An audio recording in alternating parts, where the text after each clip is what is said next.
Well, that was after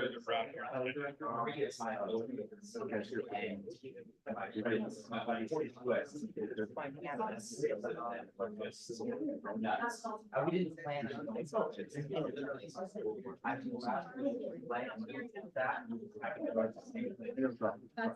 yeah. Oh, yeah.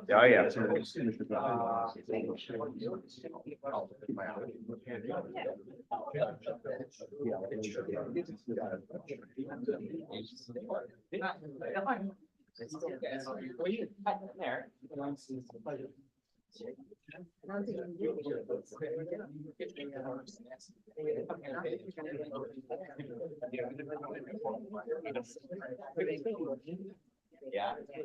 I'll tell you. Some more than others.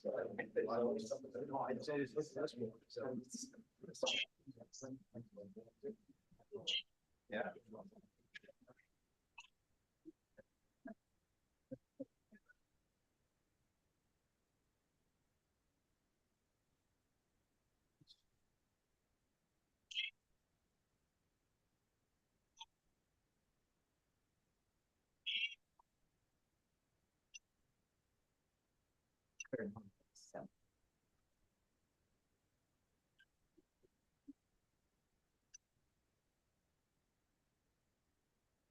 Another cancer.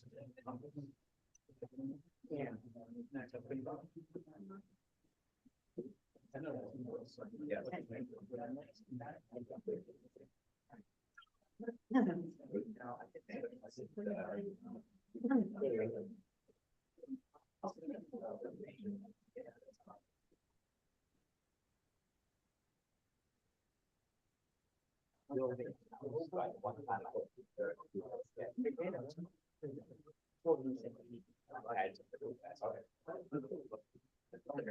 Yes.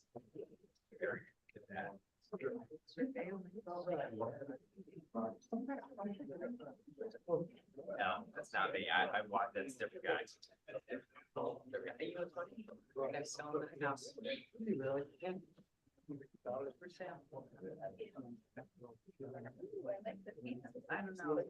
Yes. You tell us when you're ready, Commissioner. It's speculating. Yeah. Speculation, the fact that he got everything. Finally, Hi, Mike. Okay.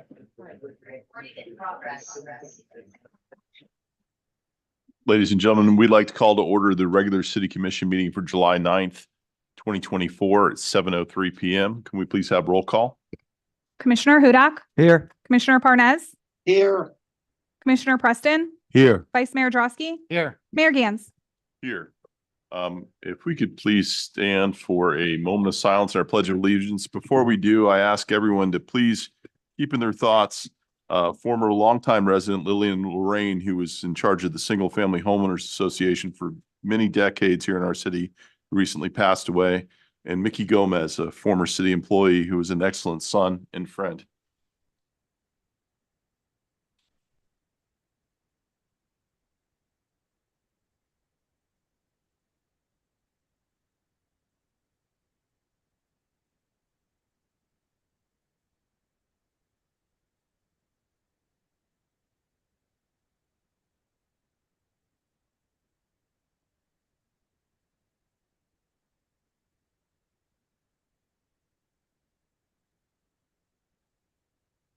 Pledge of allegiance to the flag of the United States of America and to the republic For which it stands, under God, indivisible, indivisible, with liberty, justice.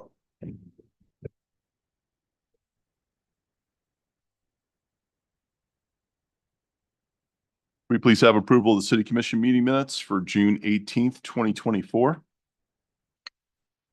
Motion to approve. We have a motion from Commissioner Hudak, second, second from Commissioner Parnas. All in favor, say aye. Aye. aye, Opposed? Okay. Code of compliance, acknowledgement of our code compliance meeting minutes of April 26th, 2024, May 14th, 2024, our community redevelopment agency meeting minutes of May 14th, 2024, and our Hillsborough Inlet District meeting minutes of May 20th, 2024. motion to approve, Second. Motion by Commissioner Parnas, seconded by Commissioner Hudak. All in favor, say aye. aye, Those opposed? Approval of the agenda tonight for July 9th, 2024. motion to approve, Second. Motion made by Commissioner Parnas, seconded by Commissioner Hudak. All in favor, say aye. Aye. Those opposed? All right, Madam Clerk. For those attending via Zoom online wishing to speak under public comment on an item that's open for public input, please click raise hand at the bottom under the reactions tab, and your audio will be unmuted when you're recognized by Mayor Gans. For those attending via Zoom by telephone, please press *9 to raise your hand, and your audio will be unmuted when you're recognized by Mayor Gans. Please make sure your audio is unmuted on your end by pressing *6. Thank you. Thank you. City Manager, will you take the reins on our presentations?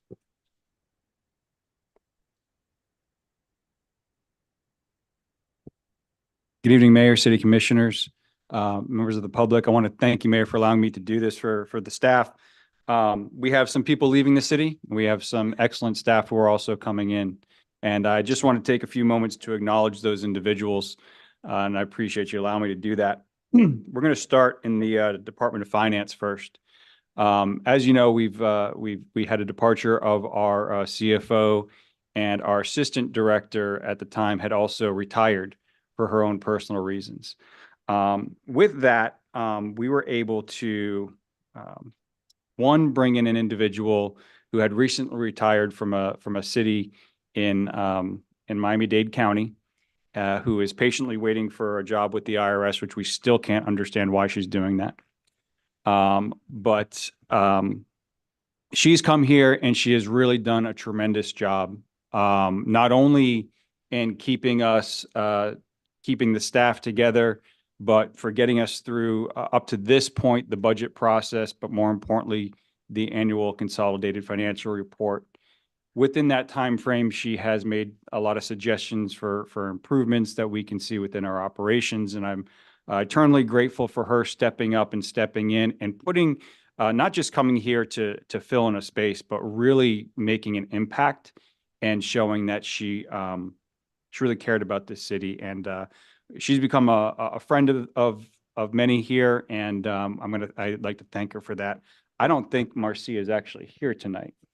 But Marcia Fennell is going to be leaving us on the 12th, and we wish her the very best in her future endeavors. I mentioned our assistant director who left. Well, when she found out that we were going to be without a CFO, she said, "No, I will not let this ship go down." And she came back.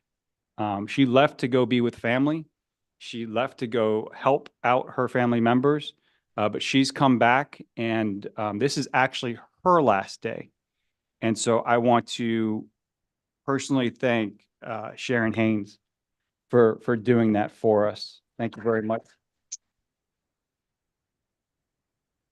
Sharon also serves on our fire pension board for us in the capacity of a resident. So she's still going to be around, but just not here in the, in her role as the assistant director. So thank you again, Sharon. I'll do the introductions last. Also leaving us is our fire chief, Samantha Whitehorn. Samantha Whitehorn, yes. Samantha is leaving us in the position as chief, but she will still be around, just as when Chief Pelletieri left us and went off to, I won't say bigger and better things because there's nothing bigger and better than being the chief for the city of Deerfield Beach. We'll just say other things within the organization of BSO. Chief Whitehorn is doing the same, and she's accepted a position within the organization and still be around.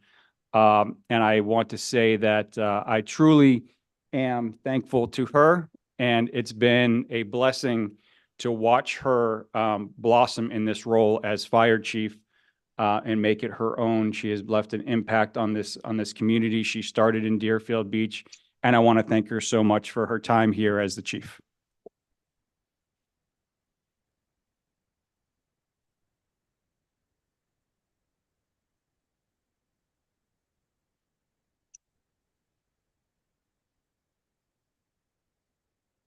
And now on to the introductions. I also, since we do now have a new CFO, I'm very proud to introduce Oleg Gorikovsky.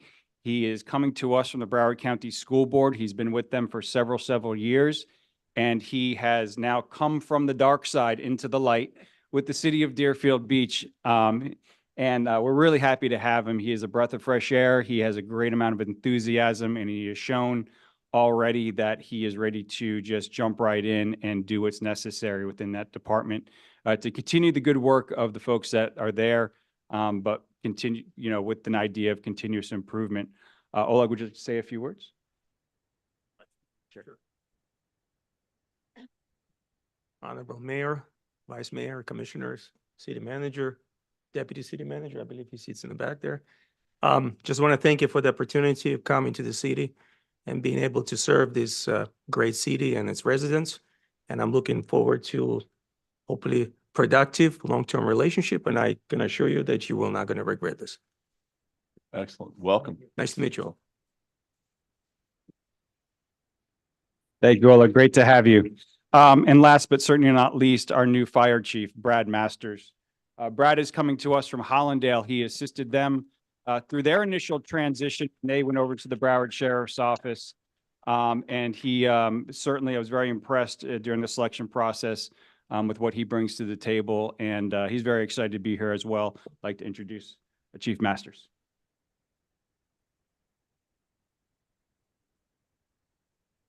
Everyone. Mr. Mayor, Vice Mayor, City Manager, City Attorney, Commissioners. It's a blessing to be here. I'm so proud to be stepping into a position that Chief Whitehorn worked so hard, Chief Pelletieri worked so hard to build. I am moving on to bigger and better things by coming here.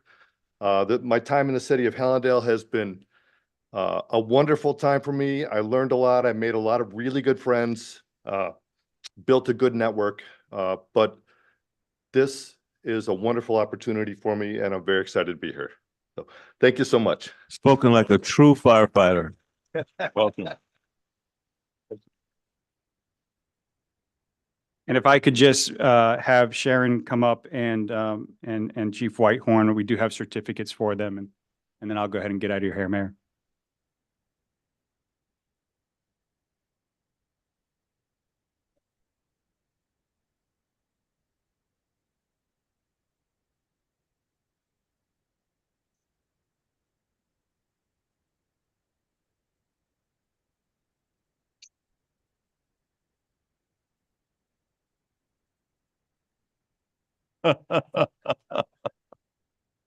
Mayor, Commissioners, ladies and gentlemen, good evening.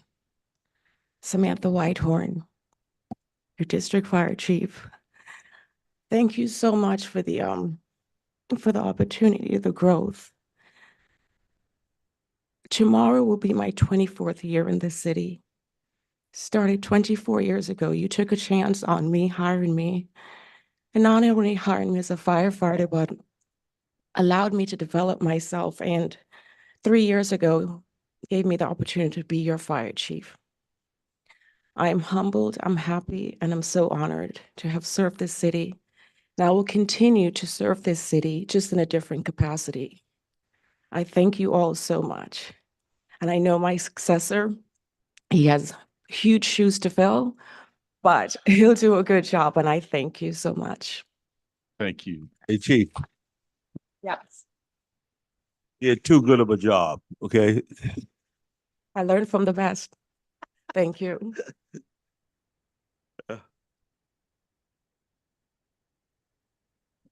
Good evening, I think it is. I just want to express my appreciation to you and to the city manager for this public acknowledgement of my work. I feel truly honored. I also want to say that it would not have happened without the full support of the entire Financial Services Division. So I want to publicly thank them. And I also want to thank some of the directors that were always responsive and helpful to me. I know Director Priscilla is here and City Attorney Deborah. Got a lot of phone calls, and I'm sure IT Director is very happy that there are no more bosses tickets coming from me, but it was all necessary to get the job done. So I'm very grateful and thank you all very much. I am a resident of this city. You'll still see me around, maybe here giving public comments, and I'll be on the fire pension board doing what I can to assist the city. I love living here and I'm happy to be here. Thank you all very much. Thank you.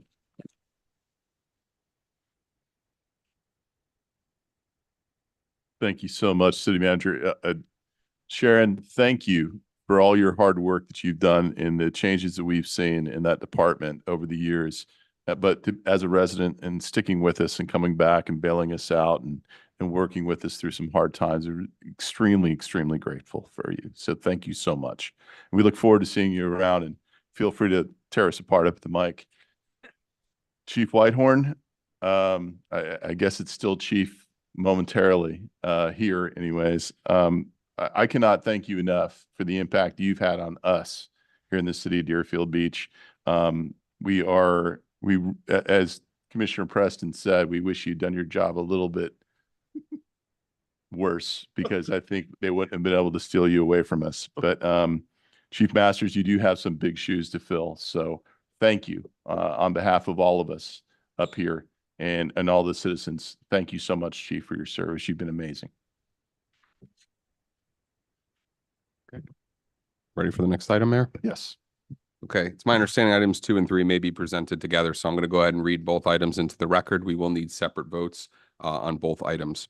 Item number 2 is a resolution of the City Commission of the City of Deerfield Beach, Florida, considering the plat application from Scott and Katarina Friedland to amend the plat note for the approximately 5.25 acre property located at 5201 North Military Trail in the CF zoning district to permit 13,000 square feet of child daycare use, application number 23-P-237, providing for conflicts, severability, and an effective date.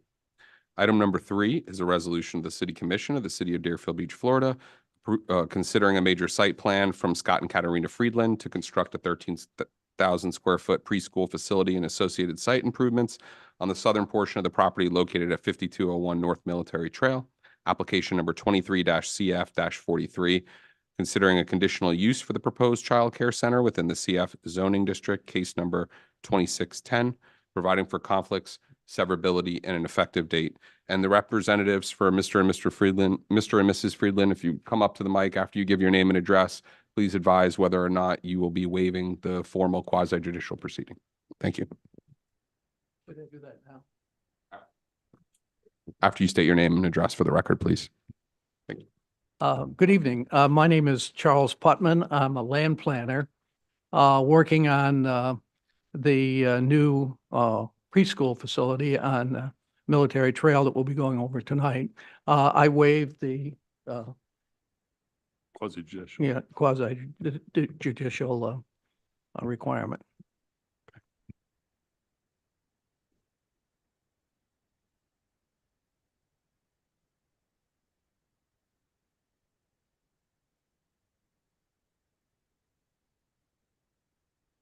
And his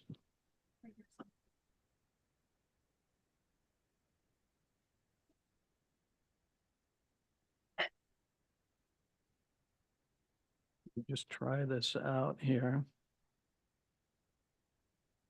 Okay. Are we dealing with the first item here now?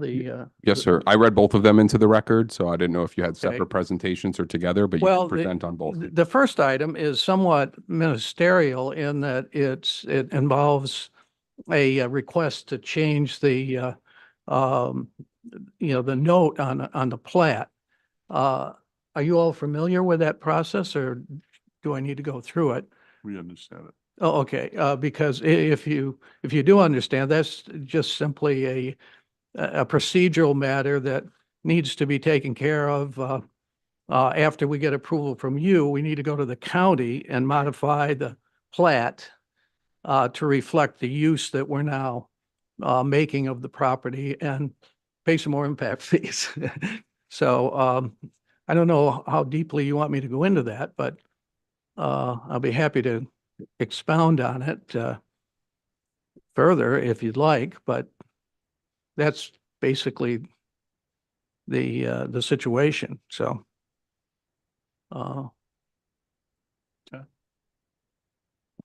Commission? No, go ahead. Is this just for 2 or 2 and 3? Because I think you just talked about 2. no, this is just number one, the plat note. Yes, sir. It's number 2 on our agenda. Number 3 on our agenda is the site Oh, plan. gotcha. Sorry. If you want to present on the site plan. Then both right now. Oh, if you'd like. okay, but okay. Well, the main issue is the proposed site plan for the preschool facility that we're proposing. This happens to be the building. We'll come back to that. But just to give you a perspective of where the property is, it's located on Military Trail, and and outlined on this exhibit, it's about a 2.5 acre site, and it's just south of the Our Lady of Mercy Church. It's been there for a while as a vacant site, and we are proposing to build our preschool there. This is another shot of the property, showing the surrounding land use, which is primarily medium density residential. So that's the location of the site. This is an exhibit that shows how our proposed preschool is going to fit on that vacant property.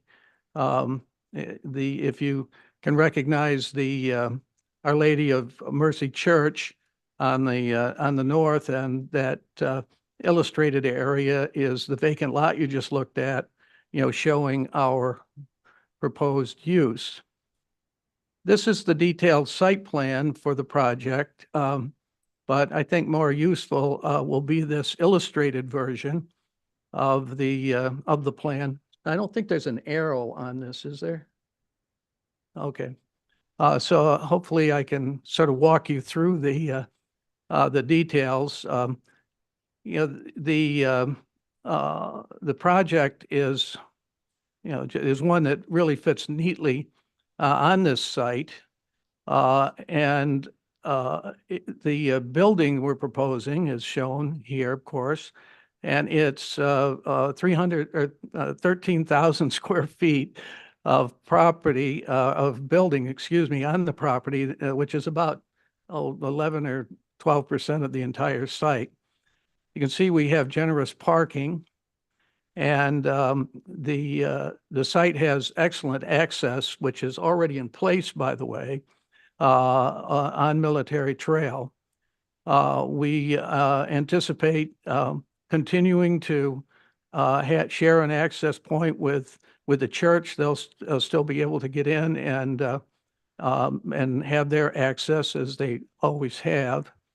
And as you can see on this exhibit, the drive that takes everyone to the school is circles all the way around the property, and creates a drop-off area, in front of the building. So we have a lot of stacking available, and we have very adequate parking. We also have very generous landscaping that we're providing.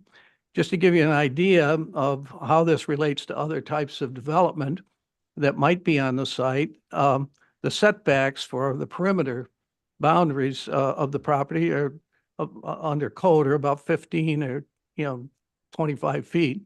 Our setbacks are 70 feet.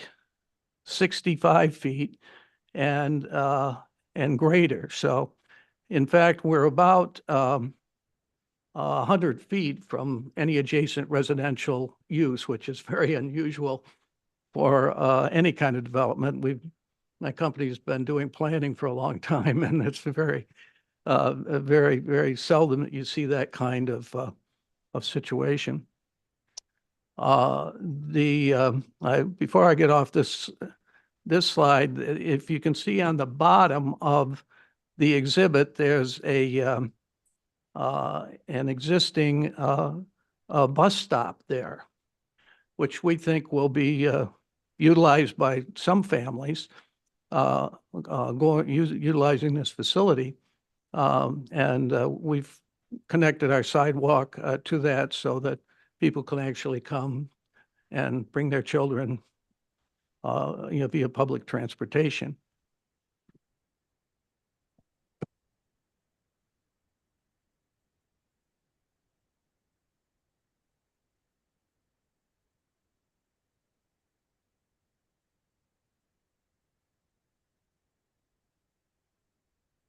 I'm sorry, I was looking for a reference here.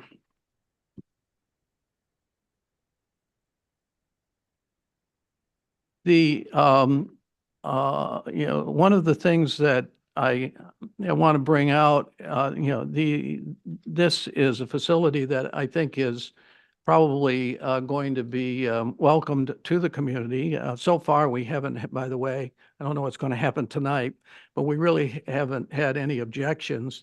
We've had a lot of support for the fact that, this would be a great addition to your city educational system. And the owners and operators, the Freelands have 3 other facilities, and they're hands-on operators. They're not a big corporation that just buys and hires. So they really pay attention to the detail, and all of their facilities are just doing fine, and people love to go there.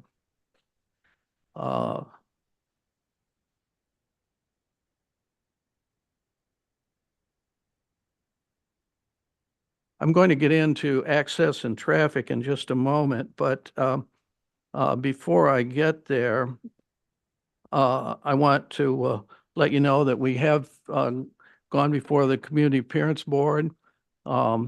Unanimous approval, no changes. The Planning and Zoning Board, same thing.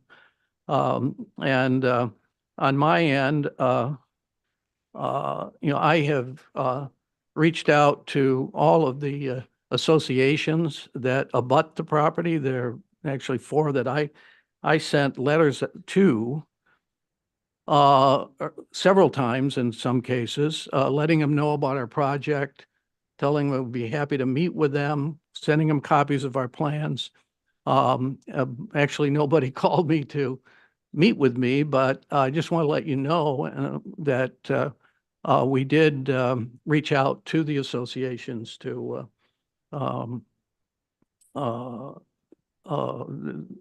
try to obtain their input. I guess before I start taking any questions, I want to talk to you about the access and operation and how the traffic works for this project, because I know a lot of neighbors and commissioners as well are concerned about schools and what they might bring to the area. The example that I'll give you is that in my case with my kids, when you go to let's say a lower school or a middle school to drop your kids off, what happens is that you stay in the car, you get in line, and then you reach the drop-off point, and you have to be there at 7:30, and then you have to pick your kids up at 3. And so there are usually long lines of queuing. that occurs with schools. In our case, we have a couple of things that you need to be aware of. One is that if you can see on our plan, we have about 400 feet of area for queuing, which would accommodate about 20 cars if queuing occurred. But here's the point I want to bring up. With this type of school, which is going to deal with children from ages 1 to 4, there's no starting time. There's no ending time. So the experience that we've had so far with the other schools is, and my personal experience with my kids going to these preschools, is you drop them off when you can and you pick them up when you can. So there's no moment during the day when you have, big long lines or, queuing or a lot of traffic building up at one time. So I want to make that point because, personally, I have to go by about 4 schools to get from my house to my office. And I know the feeling of dealing with these lines, but that's not going to happen here. It doesn't happen with preschools.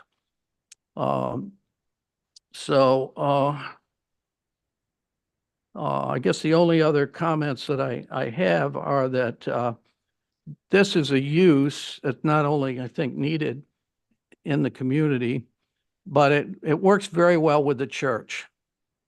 We're going to be closed on weekends when they're active. We're going to be closed in the evening when they're active. We can share parking. I'm guessing there'll probably be quite a few people at the church that will be users of this facility. So with that, let me ask if you have any questions. And Vice Mayor Drosky, so you have your appointment. I do. Thank you, Mayor. Thank you, Mr. Putnam. We've spoke before tonight. Right. And so can you go to slide, I hope I wrote the slide numbers down. Can you go to slide 2 in your presentation? I just want to point out some things to my colleagues. This is the northeasternmost part of my district. Yes, so that's one there. So if you look to the south, which is the bottom of the yellow line, so I have 4 homeowners associations which are in proximity to this site. The right side, the east side of Military Trail, is actually Commissioner Parnas's district, which is the Meadows over there. But District 4 is on the left side of Military Trail and has 4 communities near this site. To the south, to the bottom of the yellow line, is the Villa Verde townhome community. To the left, to the west of the yellow line, where the 4 is, that is Lakeside Villas townhome community.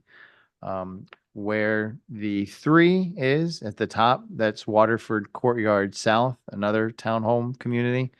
And then off to the kind of left and south, left and bottom of the number 4 off the screen is the Crystal Key Point community, which is not in that diagram. I've spoken to all 4 of the homeowners presidents for those associations. Nobody's in opposition to this project, but there are a couple questions that they have that I'm going to bring forward tonight. And Mr. Putnam, we've discussed these. Villa Verde and Lakeside Villas, Villa Verde and Crystal Key Point did not have any comments or objections. The Waterford Courtyards South, which is the number 3 community there towards the top, they're concerned with the increased traffic, and this doesn't relate to you, Mr. Putnam. It's a request I'm going to make of the city, that there's an intersection just to the north of this, to the top of the screen, that you can't see, which is Southwest 15th Street and Military Trail. And the homes, the residents that are coming out of Waterford Homes and Waterford Courtyards, when they're at that intersection, particularly when they want to make a left to go north onto Military Trail, can be kind of tricky. And I know I've received comments as long as I've been in office, and I'm sure Mayor Gans received the same comments when he was commissioner, about putting a traffic signal there. And every time that the county has looked at it, they say that the numbers and the crashes don't justify the signal there. I would just ask staff, because the request has to come from us, the city, not from the developer of this project, the school, which is not at that intersection, to please revisit and ask the county to look at the traffic numbers again, and revisit the opportunity for a traffic signal at Southwest 15th Street and Military Trail. It is dangerous, especially going to the north. So, Mr. City Manager, if you could have, I'd like to request staff make that request to the county, please. We can absolutely do that, Vice Mayor. And if you, if you go to slide 4, your next slide, please. Or next. Actually go back to the previous one. It's probably a little easier to demonstrate what I'm going to say. So if you could go back one more. There we go. Same slide. So the residents in Lakeside Villas, they're concerned because they're immediately to the west, to the left of that yellow line. It's anywhere from 60. You can see the line where it starts and then kind of jogs a little bit and then goes in. So my understanding, doing the math, it's anywhere from 65 to 90 feet. That is to the property line, to those residents there. And then there's another 20 feet on the left side of the yellow line, from those residents to the property line, and then another 60 to 90 feet over. So it's roughly 100 feet plus or minus between somebody's back door and the residents. And the concerns that they had, Mr. Putnam, that you and I discussed, were one, noise, because the area that's in the left portion that separates your property from those villas is a playground area or play area. It's designated as a play area for the 1-year-olds. So they're just concerned about a bunch of screaming 1-year-olds, for lack of a better way to describe it, that they're going to back up against. And I know you didn't have a landscaping slide, but if you were to show it, there's not only a fence, a 6-foot fence between the properties, but there's a proposed hedge to go in between the properties. And then there's 2 rows of trees as well to buffer. Right. I think we do have an exhibit of the landscaping plan that I can show you if it's an appropriate I mean, moment. I've seen it and I'm familiar with it. I just want Yeah, my colleagues to know that if they have any concerns about, noise or children, they received any of that's what I saw there. Yeah, So- this is the landscaping plan, which honestly, we're pretty proud of because it's unusually dense. Our landscape architect is here, by the way, if there are any particular problems that you have or issues that you have. But the area that you just referenced is on the north side of this exhibit, where that big brown, what is, Carol, what is that? The Royal Poinciana is, but you can see that on this exhibit where we have very dense planting that we're proposing to install. As you pointed out, Commissioner, there's already a 6-foot fence along that property line. We actually have 2 rows of plantings. We have the buttonwoods along the property line, then those are oak trees adjacent to that. The actual play areas are all fenced in, so they're not going to be running next to the property line. And I should underscore, this is 1-year-olds and 4-year-olds. It's not like a middle school where you have soccer fields and baseball fields and whatever else there might be. So there'll be slides, there'll be swings, that kind of thing. And I've not seen a project in my experience where the building is set back this far from an adjacent property owner.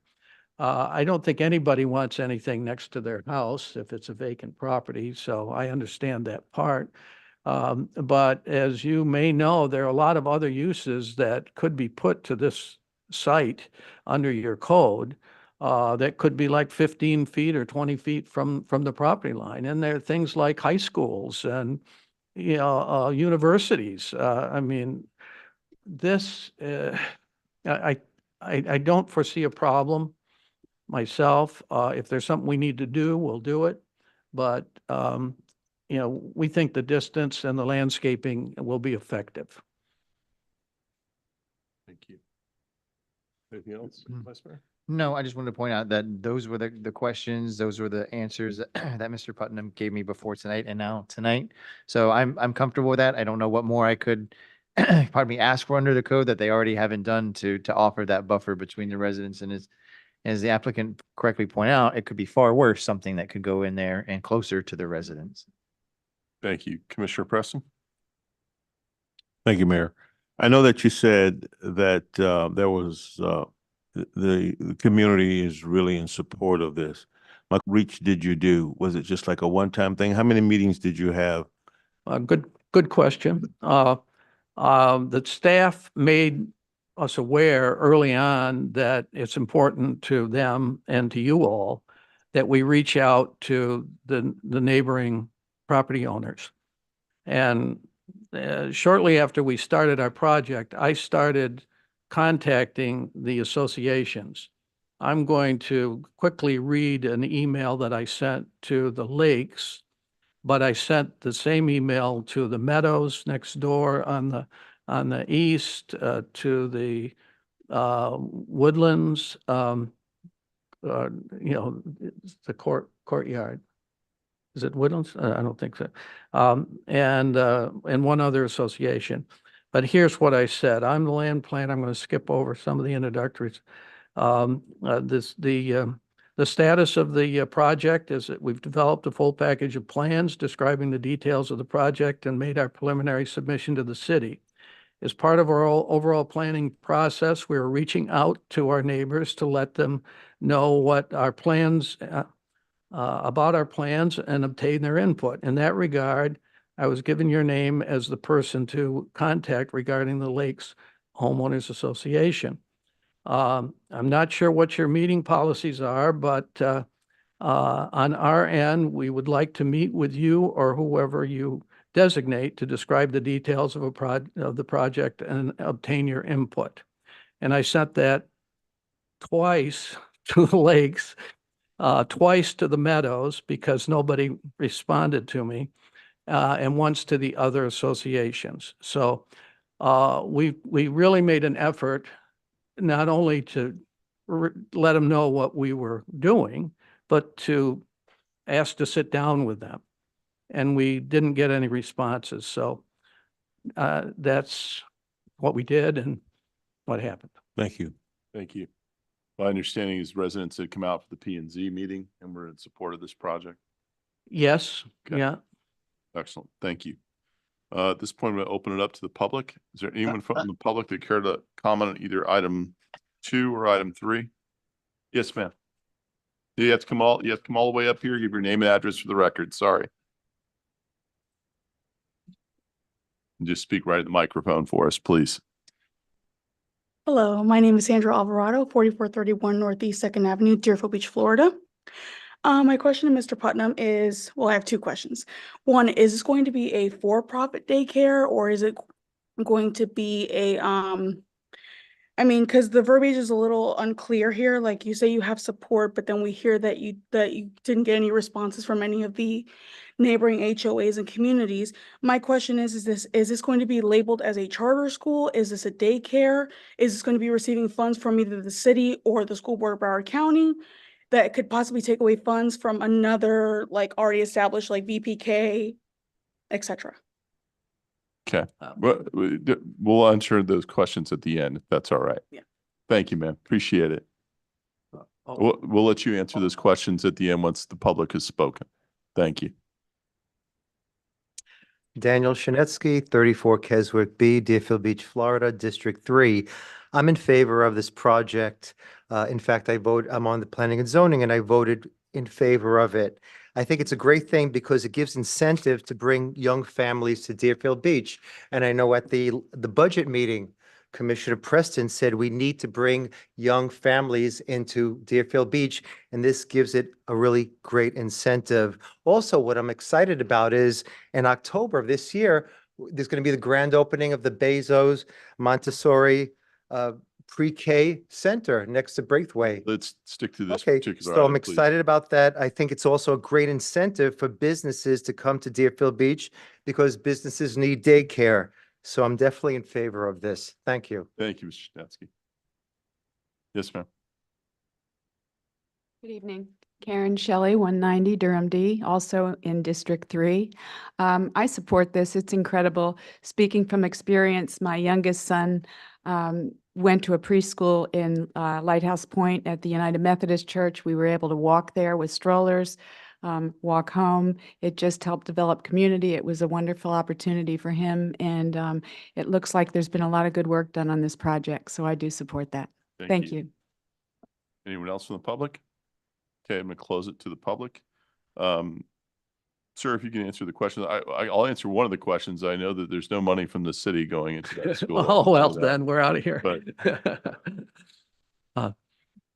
No, I'm sorry to be flipping on that, but, no, this is a private, privately operated facility, although, I'll tell you that, there are a lot of subsidies around that go to the families that might, help support the cost, but that's nothing that, is coming to us, we're not relying on governmental funding or any special programs to, and it's obviously open to everybody. Thank you. Commissioner Parnas, go right ahead. Yeah, your day school is going to cover both sides of Military Trail. On the east side, where the Meadows is, I believe, I'm the commissioner and nobody's contacted me at all. Since I cover the east side of Military Trail, I thought it would be nice to be included. My first question is this open to any one particular religion since it's being run by a church, or is it open to the public of anybody of preschool age? It's non-denominational. It's not affiliated Okay. with any religious group. Good. Okay. Thank you. Thank you, Commissioner. I agree with Vice Mayor as far as the traffic, as far as the city working. I think this is something that Commissioner Parnas has been working on for a long time. There has been a fatality at that location coming out of the Meadows many years ago that was, this gentleman was critically injured and unfortunately about a year after his injuries, at the accident, he passed away. So there are issues there. I'm glad to, I know the public did come out of the P&Z. I'm glad to hear that. So this project has my support at this point. It'll be a good thing. I agree. Commission looking for a motion for, I guess, item number 2, then item number 3. Correct. Item number 2 is the plat first. Okay. Motion to approve Motion to item approve. 2 on our agenda. Second. Motion by Vice Mayor Drosky, second by Commissioner Hudak. We have, all in favor say aye. Aye. Aye. Those opposed? All right. Item number 3. Motion to approve item 3. Second. A motion by Vice Mayor Drosky, seconded by Commissioner Parnas. All in favor say aye. Aye. Those Aye. opposed? Okay, passes unanimously. Oh, thank you so Welcome. much. Appreciate it. Okay, we're now at the public comment portion of tonight's agenda. Persons addressing the commission shall state his or her name and address and may speak for 3 minutes unless extended for 1 additional minute by the mayor. This is the time for public comment on items that are not on tonight's agenda. If you have comment on an item that's on tonight's agenda, the time to do it is after I read the title into the record and the public comment period for that item is open. No comment shall be made related to the personal life or personal qualities of any person, and no language which would offend persons of ordinary sensibility shall be permitted. Thank you. Is there anyone online? Mr. Hers, go right ahead.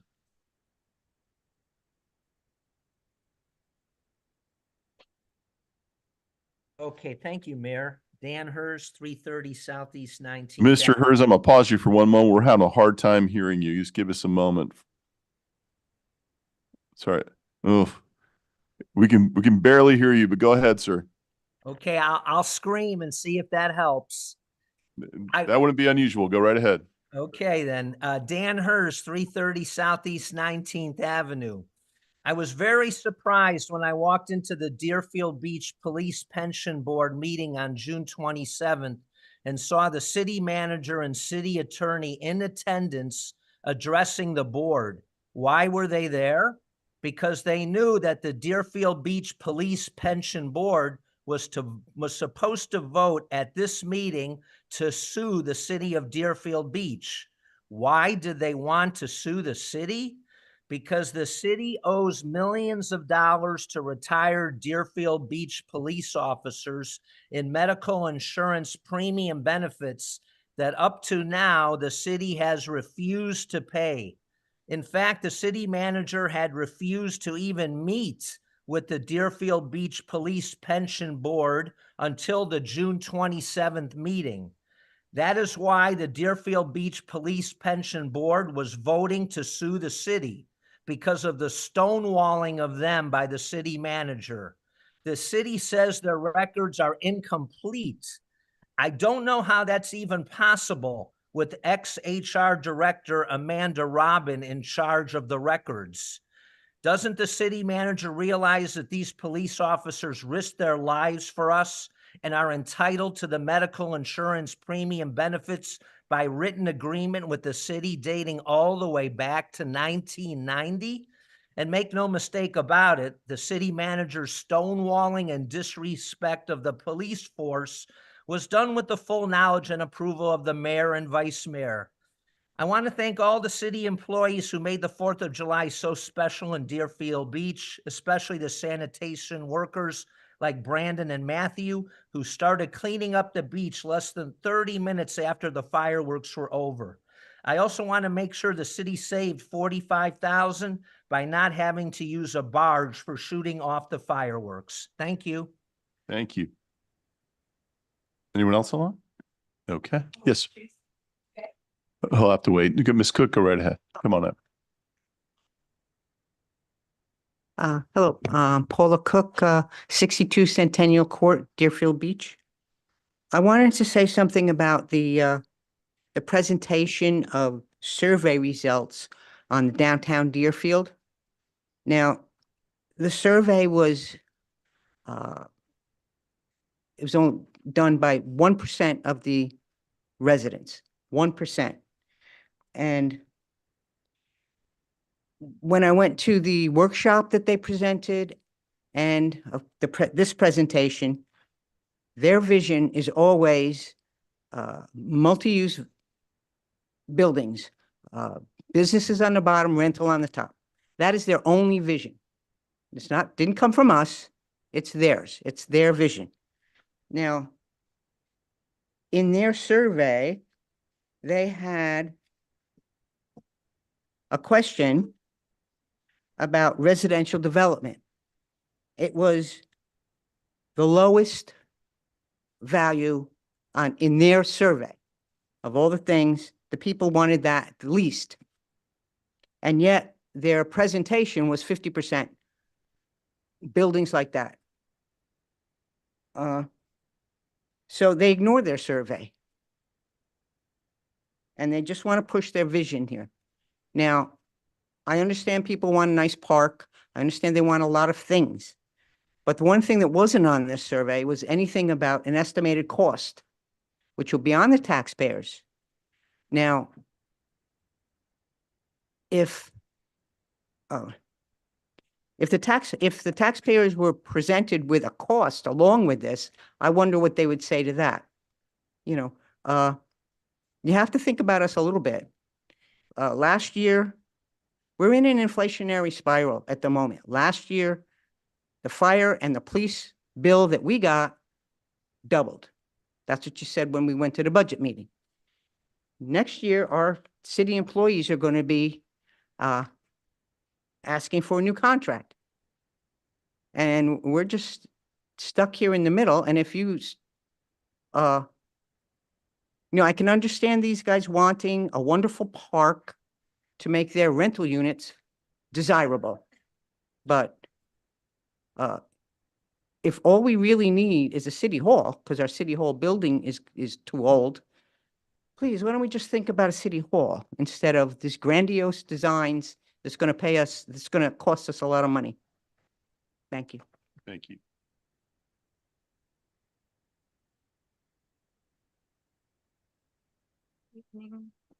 Good evening, Lucia Del Genio, 707 North Shore Drive. I also would like to say very good job for the fireworks, 4th of July. I was there during the day. Lovely. Everything was really lovely. Thank you. And I was also going to mention about the cleanup, which Mr. Hurst did, and that was very nice. Secondly, I need to bring up my disappointment at the city for not joining the November 5th, 2024 general election.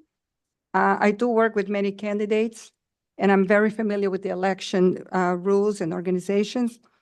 And usually incumbent candidates prefer the separate municipal elections in March, which unfortunately only brings about 10 to 15% of voters to vote, which favors, of course, the incumbents. So once again, I'd like to ask that the next election, we can be part of the general. And it costs pretty much in the 6 figures to also have the separate election. It does create a few very short time jobs, but very short time. And it is beneficial to the workers, but I don't think it justifies the expense of a separate election. We have 3 neighboring Broward cities like Pompano, Oakland Park, Wilton Manors that are joining the general election. And I think one of the fears for not doing it is that most voters do not look down ballot for voting on general elections. But I think now that we can trust the voters' intelligence, that we can also have our elections in November. I think that's it for tonight, but thank you. Thank you.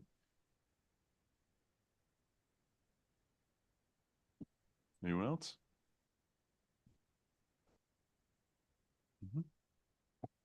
Karen Shelley, 190 Durham D. I was at a town hall meeting last night in Coconut Creek regarding the new condo and HOA laws recently passed. It was an incredible event. It was very well attended by many in that Coconut Creek community. As a condo manager of many years and now an instructor of future baby condo managers and HOA managers, education is so important. And this year there have been so many law changes to HOAs for the first time in a long time, as well as to condominiums. I believe it's a wonderful opportunity for the city to step up and have a town hall meeting, a similar town hall meeting. There are incredible experts in the field. Travis Moore, the attorney and very well-known lobbyist, was there last night presenting, and it was an incredibly informative event, and I just hope you would consider doing the same for Deerfield. Thank you. Thank you. Anyone else? Mr. Bouguet, go ahead. Yeah, thanks. Jason Bouguet, 421 Southeast 4th Street. I just had a question. I've lived at that location for 23 years, and I own the house next door also. And today my wife called me, she said, hey, the water's off. And I was like, all right, whatever. So I called up. They said, oh, you didn't pay your water bill. I got the 2 mixed up. Anyway, they shut my water off. So I called City Hall. I called the water department. And they said, oh, you owe this money. I paid. They said, well, as long as you do it by 3 o'clock, your water will be turned on today. Mind you, I'm a fireman. I'm on shift in Miami Beach right now, so I'm not home with my family. And there's no water at my house because nobody ever came to turn the water back on, which, yes, it's my fault to begin with. But if the women there told me 2 times, on 2 occasions, I called back, hey, are you sure they're coming? Yes, they're coming. They never showed up. So I called the water emergency number. And the guy there, very nice gentleman, told me that this is no longer an emergency as of 4 months ago. They're there for water main breaks. But listen, I got to tell you, man, your family not being there, I got a call to go on right now. But that's an emergency to me. I don't know if any of you guys can go the whole night without water, if you would feel safe with your family not having water. I do not. Accidents happen, right? And now my family has to spend all night without water. I reached out to somebody that they're trying to help me now, and I appreciate that. But I think that we should go back to the way where it is an emergency and they can come out and turn the water back on for us. Does that make sense to anybody else? Thank you, Mr. Bouguet. Appreciate it. I know you're on call, so we'll let you go on that, but we will address your concern. Thank you. Thank you. Anyone else? Okay, going to go ahead and close it to the public. Oh, wait. Oh, I'm sorry, sir. Hello, Michael Estrada, 1431 Southwest 6th Way. First off, I just want to say thanks again for the 4th of July celebration. My wife and I made it down to the beach and it was a lovely time. The fireworks were great. It's, one of the reasons that we enjoy being in Deerfield is being to be able to enjoy the beach in all kinds of ways. So thank you very much for utilizing that resource. The main thing I want to talk about right now during my time is accessibility. So first off, thank you very much. I made a comment on the city's Facebook page about adding the agendas for these meetings to the Facebook comments. I know a lot of people access, announcements and the Zoom links and things that are posted to the Facebook page. And someone got back to me and said they will from now on start adding the agendas to the Facebook comments. So thank you for that. I think that's going to make it easier for folks to engage. But also want to talk about accessibility to some of the other services that are available in the city. So I, for the first time, took one of the freebie cars down actually for 4th of July, used it to get over to the Cove. Super easy service. I had it, the driver was nice. The car was clean. It was great not to have to pull my car out, find parking, pay for gas, all the things that come along with it. I really think the service is fantastic. And as I was looking through the numbers that the city has put out as far as the ridership to this point, one of the things that really stuck out to me is that it seems like the highest number of people using it tend to be about 30 and under. It was some of those younger age groups. And one thought that came to me was, how are the freebie program reaching out to different demographics in the city? I think the way that the hours are currently set, it feels like it's, weekend, Thursday, Friday, Saturday night, you're going out to downtown to spend money, et cetera, kind of the enjoying the nightlife part. But it really does seem like a service like this would be of really big use to the seniors and maybe some of the older folks in the community on different hours. I don't know if they're necessarily still going out to hit the bars on the beach at night, but I for sure know that, people want to go and get groceries. People want to go visit the Cove for afternoon sort of walks and things like that. And so it seems like there really is an opportunity to reach a different audience if they do some specific outreach and possibly change the hours. A couple suggestions would be not just posting on Facebook or on social media. I think someone from Freebie or the city needs to go to some of these community centers, set up a table, talk to the seniors that are there, actually help them walk through and download the app. Because it seems like it's a great service, and I would hate for it not to be a success because we didn't necessarily reach out to the folks in the city that could make it a success. So just a suggestion there. And my last 10 seconds, I would say anybody who is coming up here to make a presentation, please bring a laser pointer so you can point at the screen. These aren't the biggest screens, and sometimes sitting in the audience, it can be very hard for someone to say, look at the bottom corner, and it's a map of I don't know what. So please, if you're making a presentation, bring a laser pointer. I don't know if you all can have a laser pointer present to folks, but I've noticed it at a couple meetings. I think that would make it a lot more accessible for us in the audience. Thank you. Thank you. I promise I did not pay Mr. Estrada to say the things he said about freebie. Anyone else? Okay, I'm gonna close it to the public.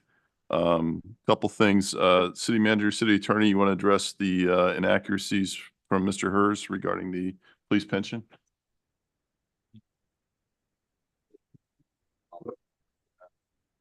So first and foremost, nobody's avoiding the police pension board.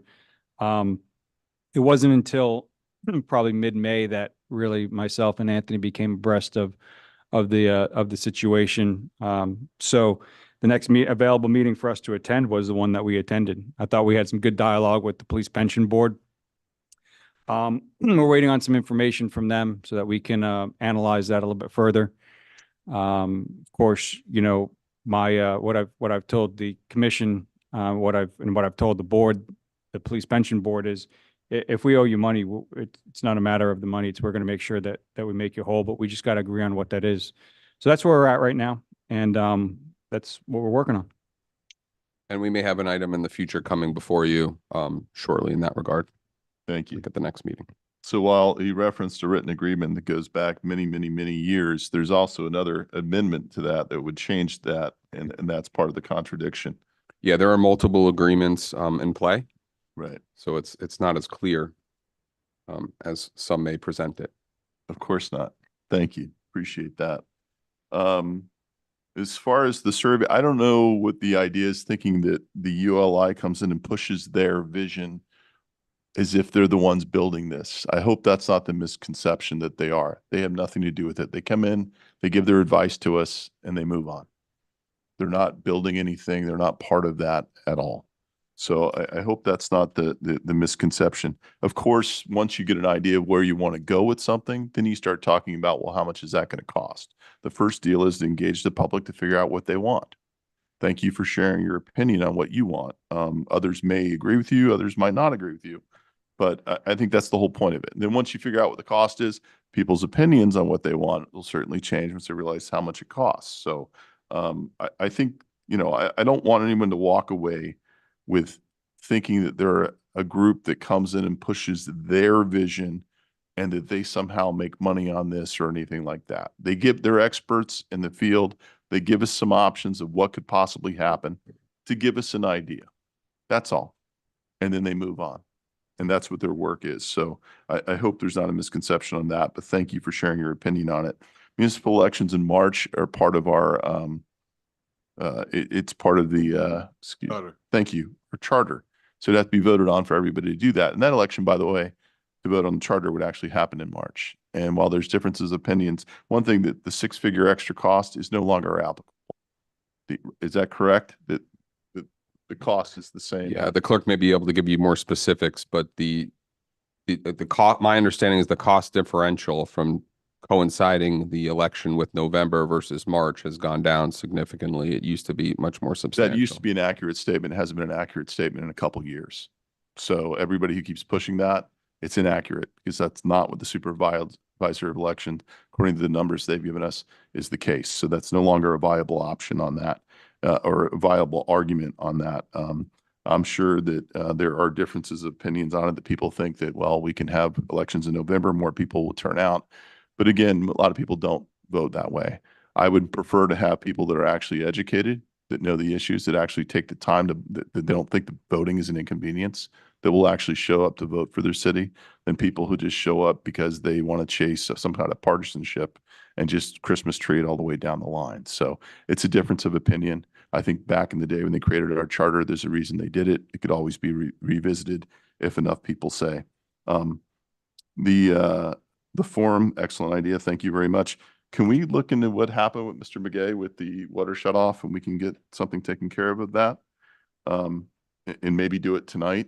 Because I think if he paid it and was promised that would be a good thing to do. Mr. Estrada, thank you so much for the feedback on Freebie. Appreciate it. It's a pilot program. We have people that already think after 3 weeks we should have shut it down because they think it's a failure, which tells you something about their ideas. But I will say this, you give something a chance to grow, you figure out how it works and what doesn't work. Thank you for that feedback on it, and I appreciate you using the service. The whole point of it is to help solve some of the food desert issues we do have, especially in the central part of the city, that allows people to go ahead and get out of there, get a free ride to go to the Publix over in the CRA and buy food. It's not just about bar hopping or anything like that. So excellent points. I appreciate that. And we are looking to look at the hours after we get enough sample size to really make an analysis on it, an educated analysis on it. Then we'll start looking at that. But excellent points about going out marketing it to those groups. So thank you for that input. Other than that, I think that's all we have. Okay, we are now on consent. Items 4 through 11 are currently on consent. Is there anyone in the audience who care to comment on item number 4, 5, 6, 7, 8, 9, 10, or 11? 10? Okay. Anyone else want to comment? Anyone online? Okay. Mr. Shinetsky, come on up.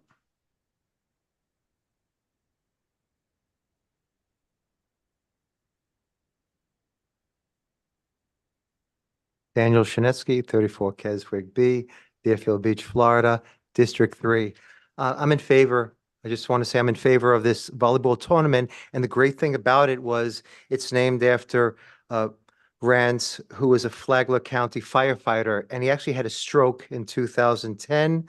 And this is a charity of volleyball in Deerfield Beach that basically gives a stroke education, and it's sponsored by one of the sponsors is Broward Health North, which I think is a great thing.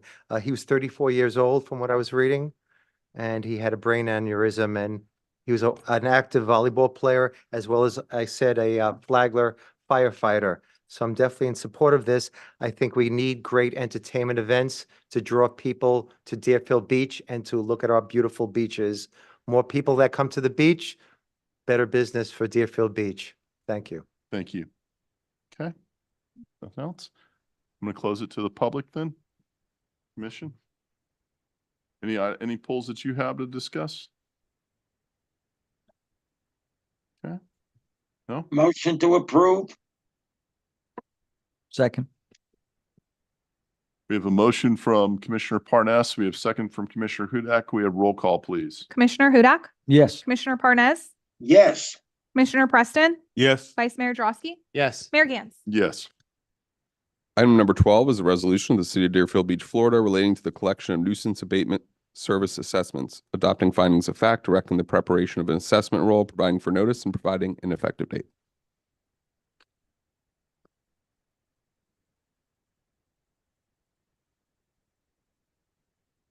Mayor, for these next three items, I'm going to go ahead and take them from the podium if you don't mind, because we do have a couple presentations. The first one I do not have a presentation on, but I will explain it. Nuisance abatement services assessment is a non-ad valorem assessment that is placed onto the tax rolls for properties who have had, we have abated various nuisances. These are typically life, safety, health issues. So for example, if we have a home that has been abandoned and the pool is, unmaintained and needs to be boarded up, we'll go in front of the magistrate, we'll get an order for us to go ahead and abate that.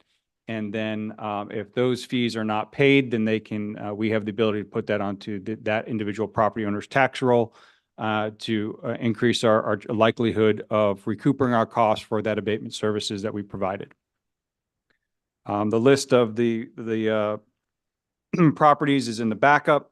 And this is something that we do every year with the City Commission. Happy to take any questions that you may have. Okay. Anyone from the public care to comment on this item? I'm going to close it to the public then. I started the nuisance abatement thing as actually suggested as a private citizen and it got expanded when I got elected. And this basically makes sure that when we have delinquent properties that we take care of out of health and safety, that the taxpayers, everyone else doesn't have to pay for somebody else being a slacker. So this gets put on their tax roll to make sure. And this was done back when we had the big market crash, 2009, 2010. The total on this used to be in the hundreds of thousands of dollars per year that we were spending. So it's nice to see that it's much more reasonable in the, tens of thousands as opposed to what it was 20-something thousand or 16,000 for 2024, 23,000 for 2023. That's something that the other taxpayers don't have to pay for. So that's a good thing. So fully supportive of it. For a motion?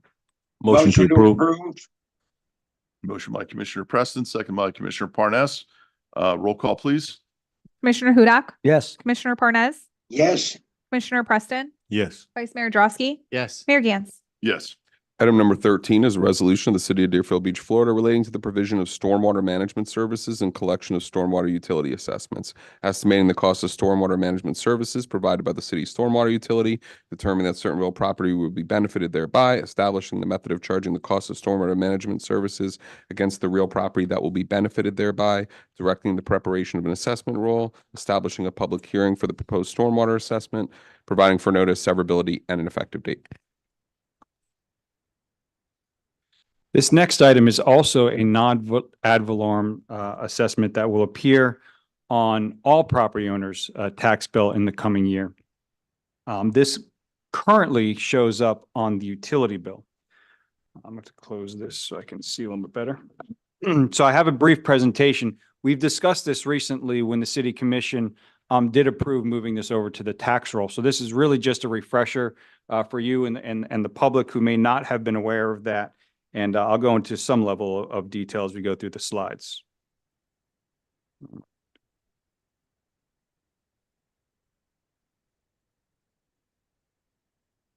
There we go. Okay. So on December 6, 2022, The City Commission approved a 5-year funding strategy and rate structure for the, I was going to say solid waste, excuse me, stormwater utility. And here you can see in the second bullet, the fee schedule for what is that 5-year rate plan. We're going into fiscal year 25. And so that rate would be going from the monthly ERU, which I'll explain what that is in just a minute, from 477 to 491. And this is meant to fund both the operational, the maintenance, and the capital projects that have been identified for fiscal years 24 through fiscal year 28. If you remember, we completed a stormwater utility master plan that identified several projects throughout the city that were in need of some work from the stormwater management perspective. Currently, we have one of those projects, major projects going on today that is around Southeast 8th Avenue. We have one in design, which is in the Deer Run neighborhood. We have one in the procurement process and should be starting design here. Actually, it's on the agenda for tonight for within District 2, which is the Martin Luther King Boulevard project. So we have several of these projects underway at this point because of the funding strategy that the City Commission has approved. And so we're very happy to see a lot of that moving along. But at that time, back in 22, the City Commission, we did propose it at the time they felt to maintain the existing methodology, which was through the utility bill. Next slide, actually. All right. So there are two methods of collection of a stormwater fee. One is through the water bill. The other one is through the non-ad valorem assessment. And we talked in great detail on the variations of why it would be better to place this on the ad valorem tax bill rather than through the utility bill. One of those reasons, if you remember, was the fact that not everybody in the city is on the city's water system. So part of our stormwater utility bill needed to be on Broward counties. It's from an administration perspective, it's very difficult. The collection rate is much better on the tax roll than it is the utility bill. Additionally, there are benefits there really is no big difference to the homeowner, I should say, because if you have a mortgage, you're paying your mortgage on a monthly basis, your property taxes and all non-ad valorem assessments are escrowed in there. So it's being paid on a monthly basis, just like you would your utility bill. So it's very similar in that method. So back in October to November, we did public notification that this was going to be proposed to the City Commission. We had to do this in the newspaper. We also did this through our public hearing process for the November 14th, 2023 commission meeting, where the public hearing was held. That's where the City Commission considered the migration of the stormwater bill from the stormwater fee from the bill to non-ad valorem assessment. That was therefore approved. We did transmit that to the Broward County property appraiser by the deadline, which was December 31st. In February, we brought forth an item related to this item, which was the adoption of the ILA with the Broward County Uniform Collection on Non-Ad Valorem Assessments. So that resolution was passed. That gave us the ILA with the property appraiser to move that forward. And then here we are on July 9th to adopt that preliminary roll and transmit that onto the TRIM notice. So the next step would be the adoption of the final storm water assessment roll at the first hearing related to the budget on September 9th. And then on October 1st, we would discontinue seeing this on the utility bill, and it would therefore show on the tax bill for property owners. The other advantage that I didn't mention that I should is that when you talk about stormwater, you're talking about the protection of personal property. And generally speaking, a utility bill is paid by the resident that is on the property, meaning it could be the property owner, it could be the leasee or the rentor. And when this is on the property bill, it is the responsibility of the property owner who is getting the benefit of the stormwater, the stormwater projects and the stormwater program that the city has. So I just want to mention that as well. So future public outreach, we're going to make sure that we put this, aside from everything that we've done so far, and we had to take several steps in order for this even to be considered by the City Commission. We will ensure that this is placed on future utility bills leading up to October. We'll make sure that this is on the website and on social media posts. It will, of course, be on every property owner's trim notification. And of course, there will be another public hearing on September 9th to alert the public, as I am today as well. So the recommendation is that the commission adopt the preliminary stormwater assessment role for transmission to the county for the trim notice, consistent with the rate plan that was previously adopted by the City Commission.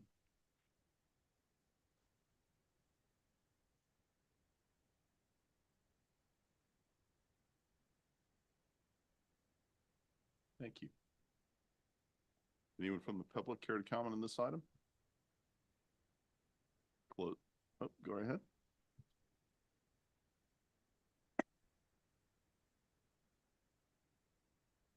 Aaron Lucasio, 615 Southeast 12th Avenue. A little unclear on this one, just a bit. I'm trying to understand if this is spread out against all of the Deerfield Beach residents or just those who are benefiting. And I would ask that because I'm a little apprehensive if a major or any size stormwater project is burdened on a small group of people. If this is spread out across a large group, not a big deal. I'm very much for it. But if there's the potential for it to actually become a meaningful sum of money because it's a small group of people, then I'm a bit more concerned about it. So just a little bit of clarity more than anything. Got it. Thank you. Thank you. Okay.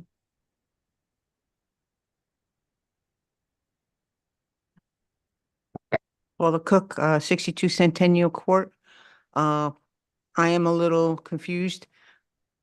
I do get my water from the county. Does this affect me in any way? Do I pay twice, or does it have nothing to do with water? Thank you. Thank you. Anyone else? Okay. Yep. Karen Shelley, 190 Durham D. I would like specific information on how this will impact Century Village. Possibly our commissioner would be able to share that, as all water goes to master management, and we pay fees to master management. So I'd like to know how that would work for our property at Century Village East. Thank you. Okay. Let me close it to the public then. City Manager, you want to answer these questions, please?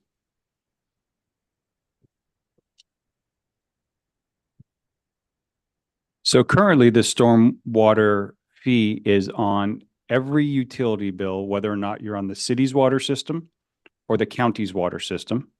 And in October, it will transition to the trim notice and the tax bill for every property owner in the city. The stormwater program is not confined to any one neighborhood. We do projects throughout the entire city.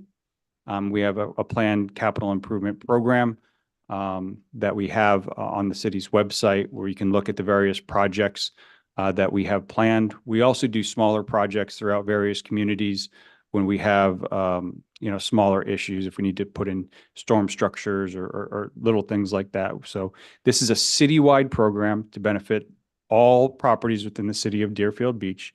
It's just that we are looking at areas of the greatest need and flooding risk first to address them first. I think the question was, is there a chance that if there's a project for a certain neighborhood, does that rate go up for that small neighborhood, or is it a blanket cost across the board? The rate does not change based off of the location of the project. Hope that addresses the question. I think it does. Okay. For those that get their water from the county, currently that stormwater fee is on their county water bill.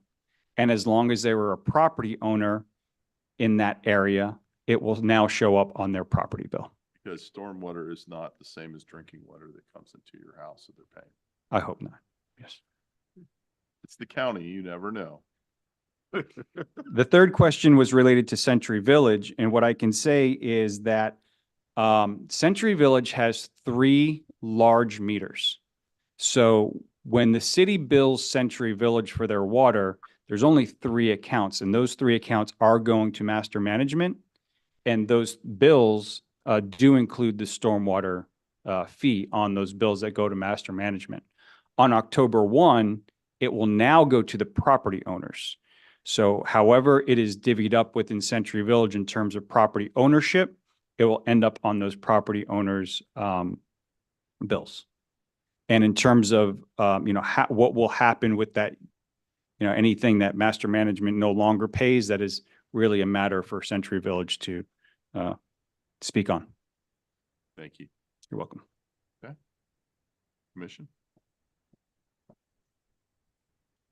Motion to approve. Second, We have a motion from Commissioner Hudak, seconded by Commissioner Parnas.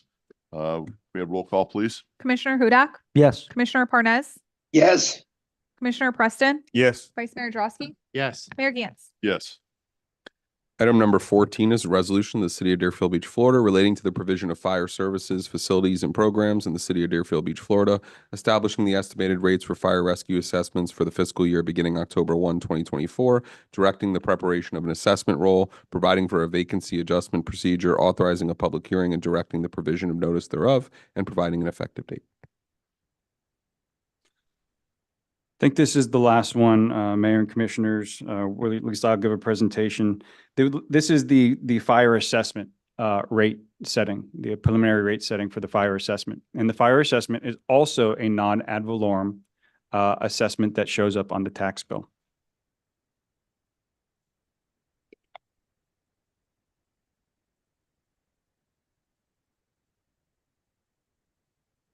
Thank you, Heather, because I don't know where. Thank you.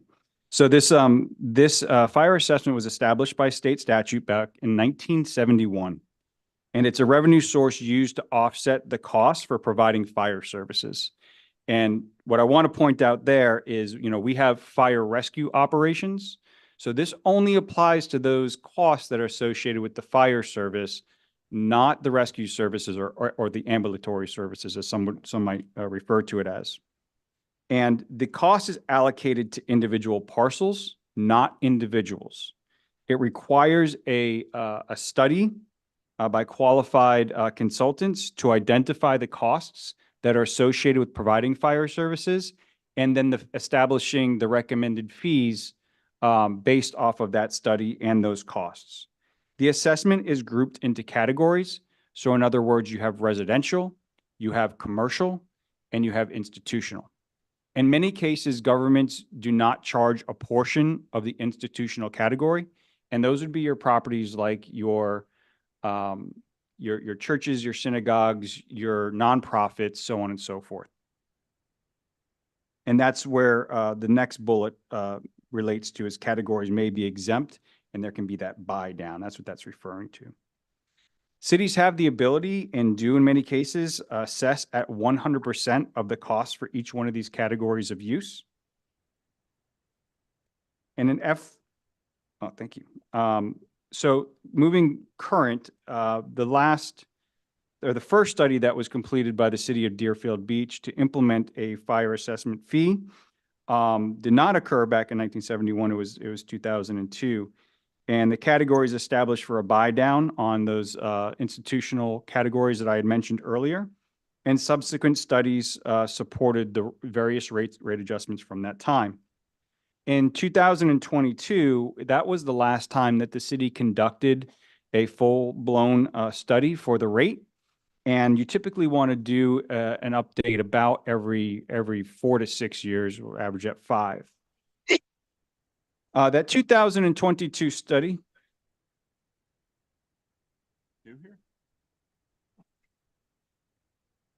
That 2022 study showed that a 100% assessment for a residential dwelling unit would be $372 per residential unit per year, which would be a non-ad valorem tax assessment on an annual basis of $372 for that residential unit. In FY '22, the rate that was adopted was $295 per residential unit, which represented 79% assessment, or 6.7 million in gap millage funded. So in other words, the portion, the 21% that was not adopted represented $6.7 million in millage. And in FY '23, that rate was adjusted to $315, and you can see the calculations for that rate as well as adopted in FY '23.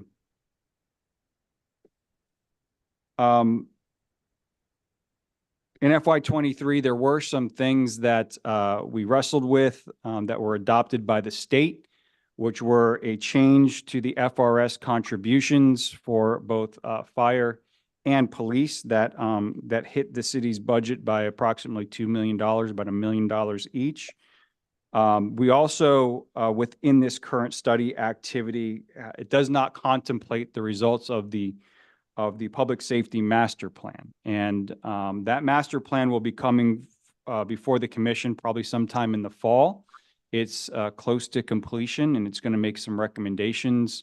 It's going to have some recommendations in there for the commission to mull over and contemplate related to capital infrastructure, size of our operation, so on and so forth. And really what that master plan activity is meant to do is look at what we're going to need for police and fire services now and into the foreseeable future.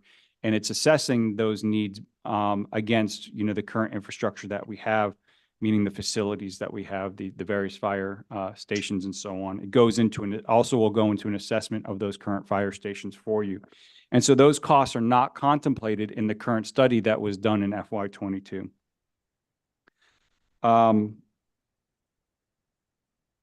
To give you some sort of analysis of where we are today compared to other municipalities, and this is small, so I'll give an overview of that. Of the participating Broward municipalities in the fire assessment fee, the average is approximately $354.23. And the city of Deerfield Beach is obviously below that average. And then if you look at municipalities in Broward County that are between the $70,000 to $100,000 population range, they average at $370.75 for their residential assessment average. So just looking at, and this is a busy chart, I will explain it. The current fire assessment fee is at $315. And remember, the full assessment for the city of Deerfield Beach is $372. The total cost of fire services does not change. It's obviously what it is what it is.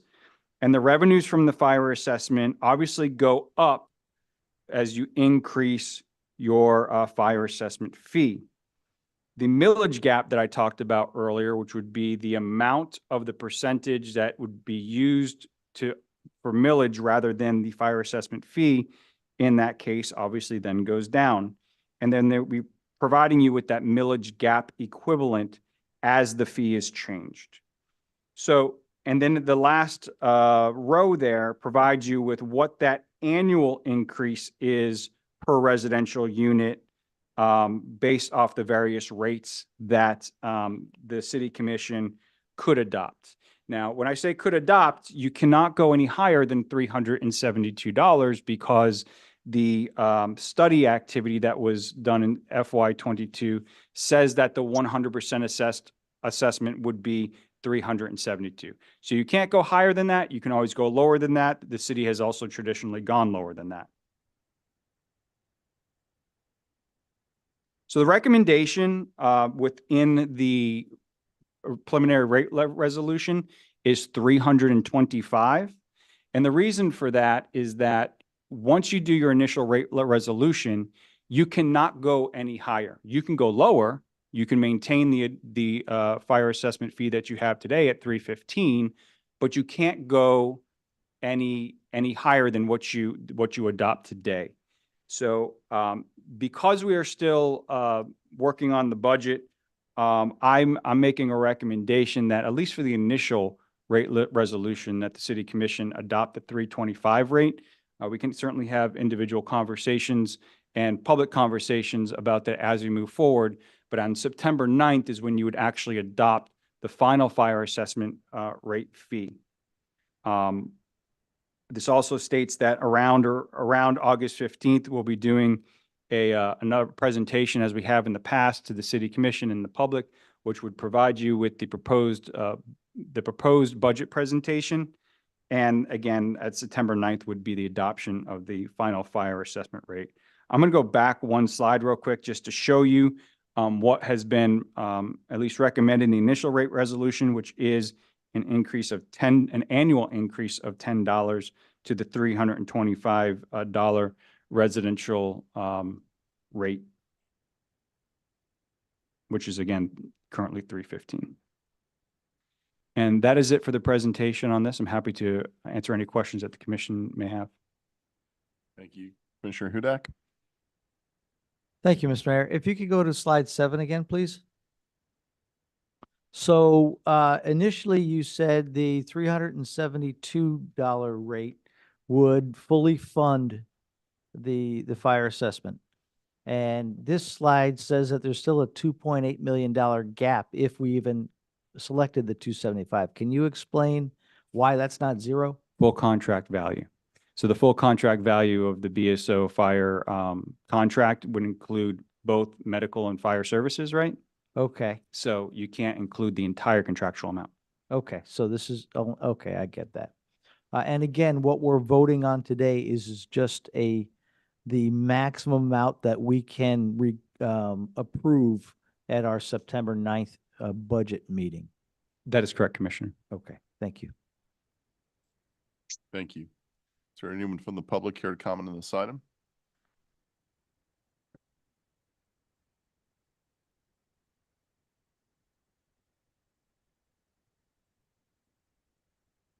Aaron Lucasio, 615 Southeast 12th Avenue.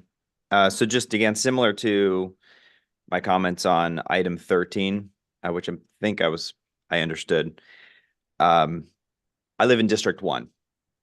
If District 3 needs a new fire station to service 2,000 residents, and it costs $5 million to build, I'm happy as a District 1 resident to pay an extra $50 or even $100 or even $300 for everyone in Deerfield to be protected. I would not want to be that District 3 resident if I had to pay $1,000 or $2,000 or some concentrated portion. That's all. Again, I was just a little unclear, but thank you. Thank you. Anyone else? Close it to the public then. Just to answer your question, this really goes for just the overall operation, which goes across the board for the entire city. If you look at our city, we have more calls for certain things in certain areas of our city than others, but everybody still gets the blanket rate that qualifies to be in this category for the fire assessment fee. Am I saying this right? You are, and I have to correct myself on a question that Commissioner Hudak had earlier at the appropriate time. Go ahead. So that gap is the institutional buy down. I apologize. So as we said, we don't charge some of those categories. Yep. Yeah. In some cases, this is the only bill that people will pay towards the fire department, because some areas don't, some people don't pay property taxes at all because of, they have certain things that, either they don't qualify or they qualify to get benefits. They don't. This is the one thing that's more of an equalizer across the board for people to be able to pay it. When it comes time for a new fire station, I don't think this is where the funding is going to be coming from. That's an entirely different thing. And it won't be based on a district and where it's located at. It'll be done as the city as a whole. So we don't really do anything like that, except we have user fees that might specifically target certain people who use that service. But for the most part, everything is done on an economy of scale that everybody pays the same, that it's all for one and one for all kind of attitude. Did I get that right? Or are you guys just like, God, this guy needs to get off here? Okay. Right on. All right, cool. Thank you. Commissioner Preston? I think Commissioner. Oh, Vice Mayor Drosky, go ahead. I'm okay with the 325 recommendation tonight, knowing that that is the maximum amount. Versus the 315, I shouldn't say only, it's a $10 increase, but to what I'm going to do the homework on to get to sell me on that number come September 9. There's a couple of assumptions involved here. One is that the 372 is an accurate number. That is truly what our costs are. And I do want to continue to explore what are we doing to control costs in the meantime. I think that's something that we need to continue to evaluate instead of just blindly accepting that this is the number and we have to pay it. I don't think that's accurate at all. We need to continue to be looking at cost controls and what we can do to minimize that number to the residents as we go forward, but realizing that's the maximum number that is subject to being lowered going forward. I'm okay with it tonight. Doesn't mean I'm going to be on September 9, but for tonight, for discussion and continuing the dialogue, I can see the merit in moving it along. Thank you. Commissioner Preston? Thank you, Mayor. My comments was actually along the same as Commissioner Drosky. I just want to understand this, is that what we're approving tonight on September 9th, if as this commission have a discussion, we can't go up, but we could go down. Is that correct? That's correct, Commissioner. You could go between the 325, and I mean, I obviously would not recommend going lower than what your current rate is. But yes, you could lower it. You could keep it at the 315. Okay, thank you. Okay. Waiting for a motion. Motion to approve. Second. A motion from Commissioner Hudak, seconded by Commissioner Parnas.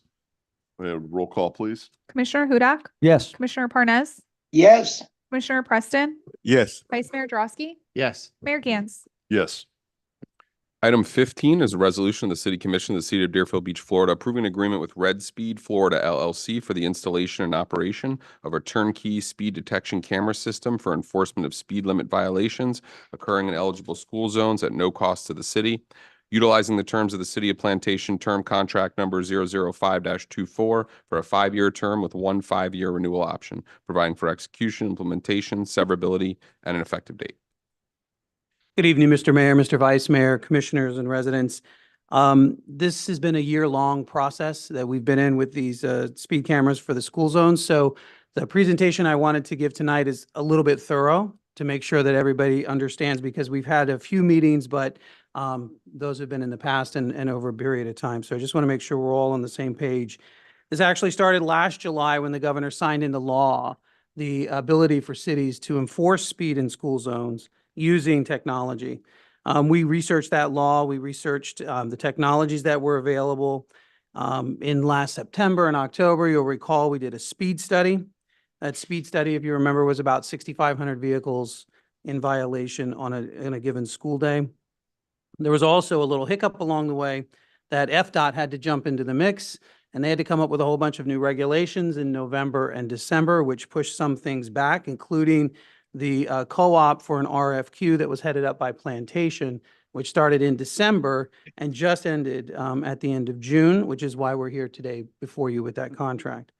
So that's just the timeline there. In October, I did a presentation here to the commission about the law, the technology, and the speed study itself. When we got to December, we had a first reading of a proposed city ordinance along with public comment. Then in January, the second reading along with a specific finding by this commission that there are areas of high risk to our students and to the school zones themselves. And that second reading is when we passed the ordinance. And then here we are today with this presentation to review the speed program in a more comprehensive way for the commission to consider the contract that's in the backup. Just as a review, that was the result of the study that was done back in September and October with the nearly 6,500 vehicles. All of our school zones were impacted by this. We have speeders, and these aren't the number of cars. Remember, the vehicle count is that column that says vehicle CT. The number of violators is really where it's troublesome. And some of those had some high percentages, but all in all, roughly 1 in 7 vehicles is what's speeding through our schools. And that's what this pie chart demonstrates. And when you look at the violators themselves, and just remember that a violator in this presentation is a vehicle that's traveling more than 11 miles an hour, or 11, I should say 11 or more miles an hour over the speed limit, so beyond the speed limit. And so you'll see that even in this speed study, we had 5% of the vehicles were more than 25 miles an hour over the speed limit. And what that means based on the study was that if you were out on Hillsborough Boulevard, where the speed limit is 45 out west, and 15 during the school time, that could be someone that was doing 36 at the time of school, at the time of the flashing lights, but it could also be someone doing more than 70 during the regular day. So that's the kind of speeding that we saw. The ordinance that you passed in January was specifically about this. It was to promote traffic safety and student welfare on school days, 180 school days during the year. And at the very bottom in section C, specifically in January, this commission found that all 7 school zones within the city constitute this heightened risk of safety, and that's a very specific thing that we had to make a determination of by state statute. As also to shed more light on how these citations happen, it is the school zone timeframe, but I don't know if you can see the picture at the bottom right, but it's the school day is what the state legislature allows these citations to happen on. So it begins 30 minutes before the school day begins and ends 30 minutes after the school day ends. During the yellow flashing light time, it's 15 miles an hour. That's the speed limit. During the other times of the day, it's the regularly posted speed. So like I said, on Hillsborough Boulevard, that's 45. In some areas, that might be 15 or 20 if you're in a residential area, depending.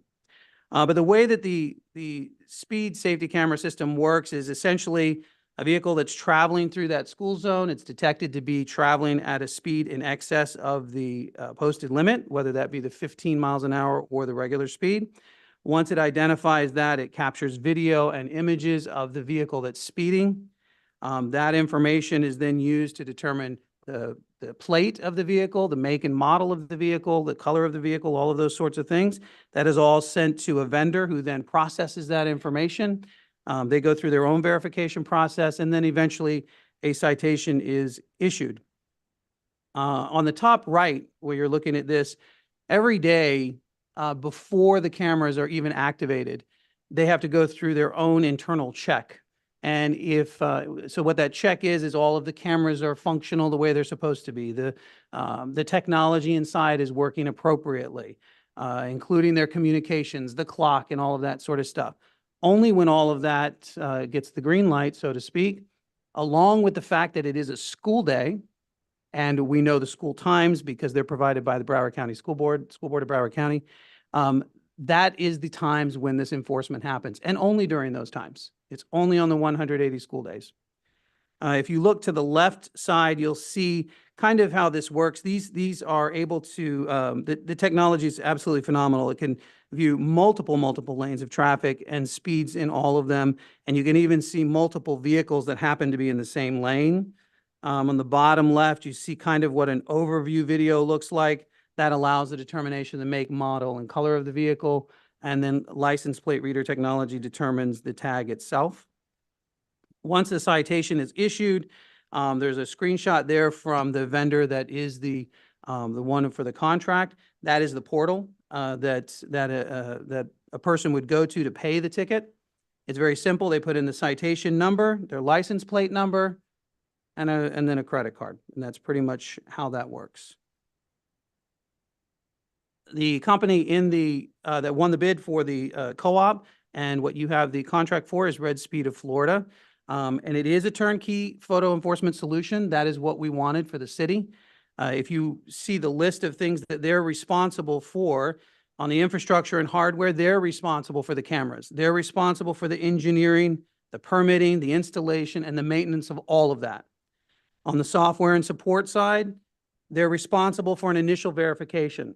When there's a vehicle that violates the speed, they have to verify that that tag makes sense with that vehicle, that there is actually a speed that's in excess of the limit. They provide an interface with law enforcement. They provide daily analytical data so that if we happen to see that in a particular school zone, it's even worse than what we thought, we can add additional resources in that school zone as well. And none of this displaces any of the law enforcement that we have already. It doesn't displace the SROs, and it doesn't displace our motor unit doing those citations. In the case where a motor unit, say, is out there, or a regular deputy, patrol deputy, and they decide they're going to cite somebody, they simply, when they turn in their citation, that citation overrides the system, and the system citation will not be issued. The deputy citation holds. And that's because if a deputy's out there writing the citation, then he's doing it as a moving violation because of the serious nature of it. But that analytical data does provide us some good information for resource allocation. The contract provider also is who ultimately sends out the citation. And they provide that user interface portal that I showed you for payment of the citation, and they do the payment collections. On the city side, our responsibility is a second level verification. Even though the vendor says that this car with this tag violated the speed, law enforcement has to verify that as well. So there's a two-step process to make sure that the vehicle being cited is correctly being cited. If it gets to law enforcement and they go, not sure, no, it gets kicked out. That's going to be a very rare occasion, but it will happen. For example, if a police car is going to a robbery and their lights are on, this system is still going to send a citation. So law enforcement in that kind of case would look, see that there is a call for service or not, but hopefully see that there is a call for service, and then handle the ticket appropriately. The city's responsible for the administrative reviews and any appeals to the magistrate. The city is responsible for the disbursement of funds, and I'll talk about that in a moment. We're responsible for program management and ongoing evaluation, because there are contingencies to either extend or not the contract.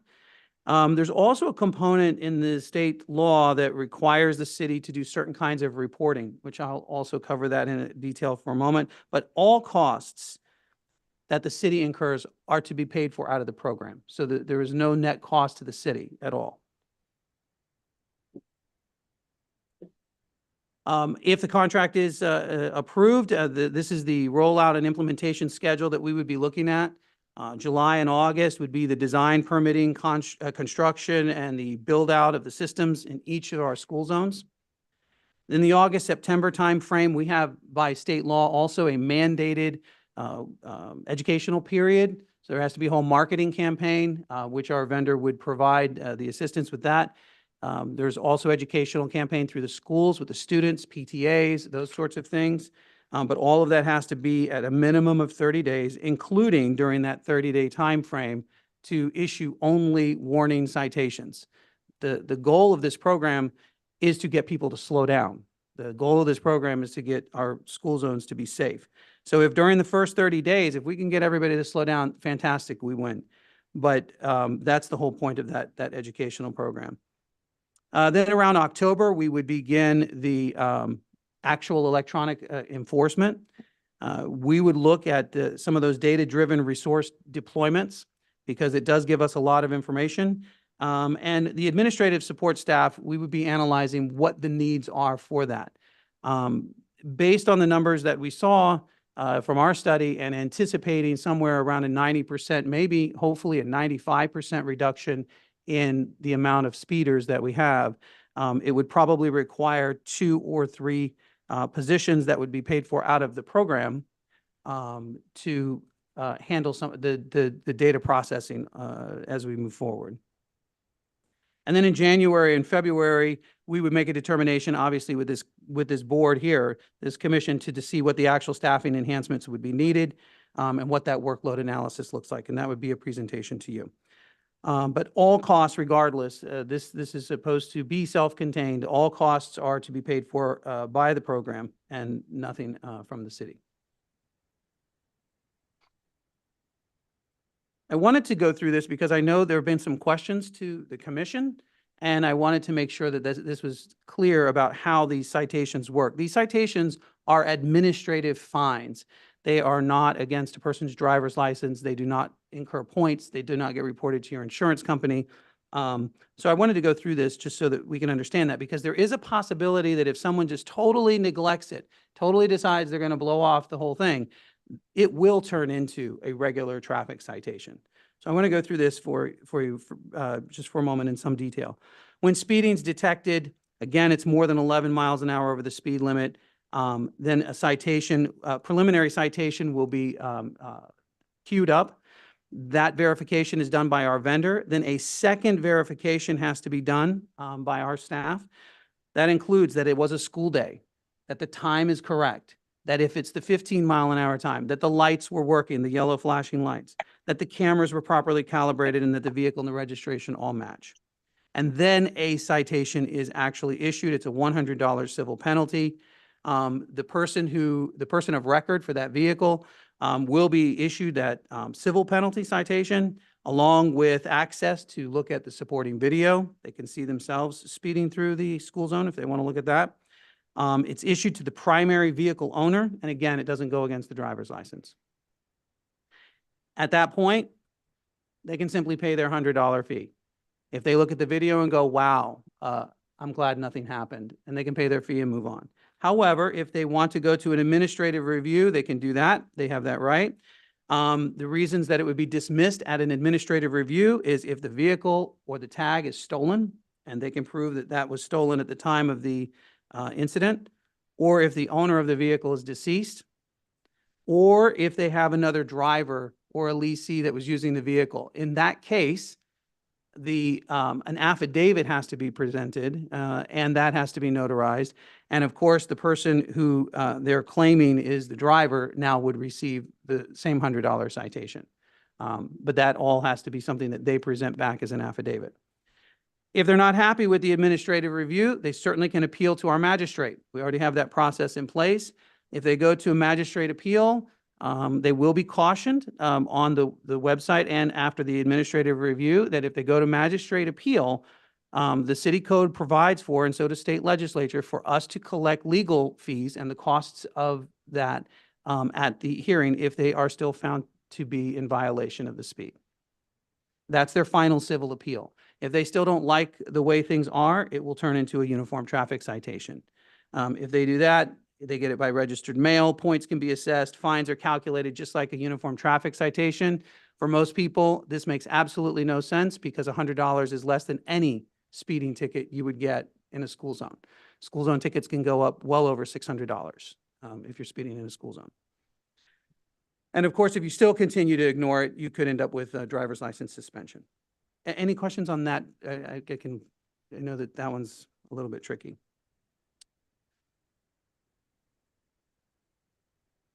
The revenue distribution, I covered this before, but it warrants looking at it again. Each of these citations is $100, so these percentages are the same thing as a dollar number. So out of every single ticket, FDLE, which is Florida Department of Law Enforcement, for training purposes, they receive $3. The Broward County Public School System receives $12. The $12 that the School Board of Broward County receives from each of these tickets is to be used, and by state law, must be used for safety and security for children. However, the state did not mandate that that money be spent in Deerfield or in the city where the citation was issued. So that just goes to the school board, and they have their own reporting requirements, but they are supposed to use those funds only for safety and security within their district. $20 goes back to the Florida General Fund. In the agreement, you'll see how the breakdown is for the vendor. The vendor receives $21 per citation for their part of it, which is, the infrastructure, the engineering and the cameras and all of that are quite expensive. And then on the city side for the public safety, we receive $44. $5 of that is set aside specifically for crossing guards and crossing guard programs, retention, training, and those sort of things. And then the remainder, the other 39, is for all other public safety costs that could be associated with the program, or whatever else that is left over for the city. This I do want to bring up. We have not covered this before, this annual reporting. It's not really something that the commission would be involved in except for one particular part. But the annual reporting is mandatory by the state statute. And we have to complete, the city would have to complete a formal annual report. It has to be read aloud at a commission meeting or special commission meeting or regular commission meeting. And we have to include annually the number of violations, how many were contested, how many were upheld and dismissed, how many were converted, how many were paid, and how did the city distribute the funds, including the amounts. Then you have to allow for public comment based on that report. And then that annual report is submitted to the state. That is what I have. I know it's a lot, but I wanted to make sure and cover it because I know this has been a whole year-long process that we've been involved with. Thank you. Questions? Gentlemen? Anyone from the public care to comment on this item? Come on up.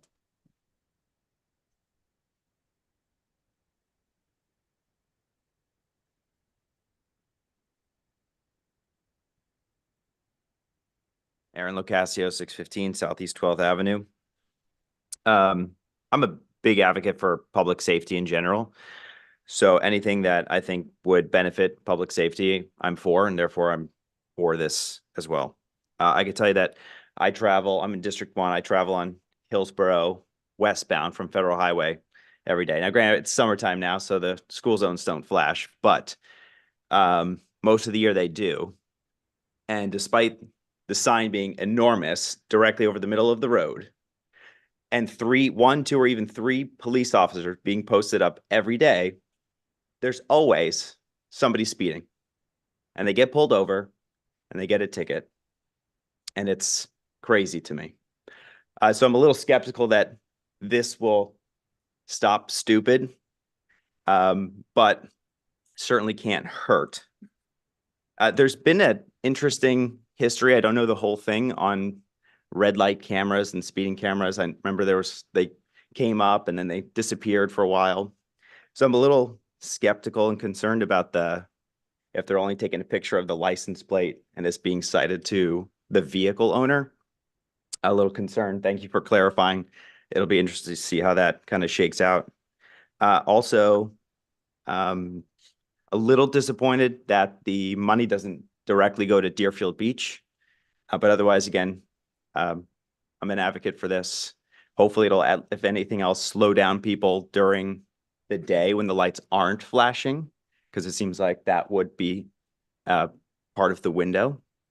And otherwise, I'll take up the point about the money not going to Deerfield with our governor. Thank you.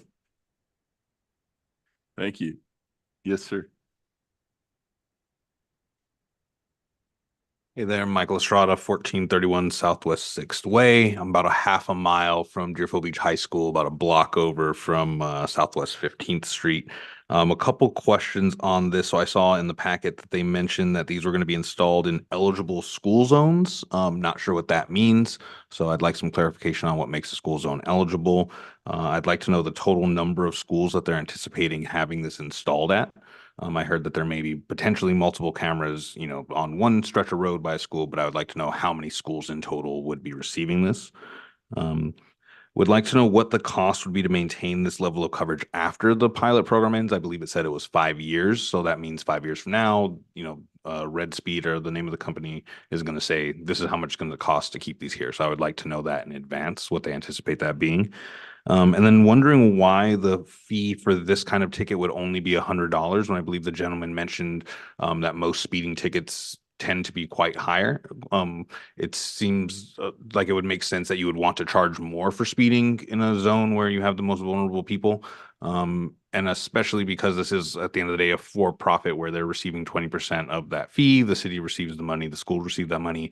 It doesn't make sense why it would be cut to $100 as opposed to matching what the fees are for, I've gotten speeding tickets before that were more than $100, as you said. So I would like to imagine, being in a school zone would be higher as well. And then echoing that last comment, it may be something that's not feasible here, but I really would like for you all to advocate for this money to stay in Deerfield Beach. It doesn't need to be as specific as if you sped in front of Deerfield Beach High School, they get the $100 ticket, but we would love to see the money staying within the city for the schools. Thank you. Thank you. Yes, ma'am. Hi there, Ethel Simon, 1431 Southwest 6th Way, graduate of Deerfield Beach High School, and recently moved back to the area. I'm really curious about data use agreements. I saw the list of information that must be shared and read aloud. I have some curiosities around what other information might be shareable at meetings or in other settings at the local or state level. And since this is an independent business, I'm curious about what our data use agreements look like and whether there are any data sharing that we might not be aware of upfront. Thank you. Thank you. Okay, I'm going to close it to the public. Can we answer some of the questions, the specific questions? I'll try. You might have to remind me of some of them, but I'll start with the data use agreements. I will tell you that you can see it was 7 months that co-op RFQ process at Plantation, and I was at those meetings as well. The IT people that were on that co-op were very, very thorough in these user agreements and in the IT side of this and protecting data and protecting user IDs and stuff of that nature. I think that was probably for all of the vendors that were part of that process. I think that was one of the harder parts for them. And so you can see even in our in the attachment, the backup material, that's a very large section of the backup material. This information is simply and only for speeders in the school zone. The state statute is very clear. It's not a surveillance opportunity. It's not something that we use for citing people on Saturday morning or something like that. As far as I think there was a comment about idiots or something like that, which I think that's a technical term. But we're hoping that after maybe 1 or 2 tickets, that people will start to develop the habit of driving properly at least in our schools areas.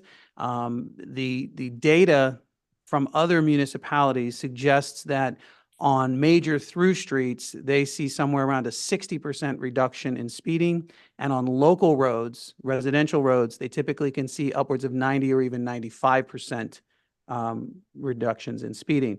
And not only that, but the recidivism rate, so the people that are getting cited and then getting cited again, falls somewhere between 3 and 6%. So somewhere between 94 and 97% of people get the message at some point, but there's still that 3 to 6% that don't.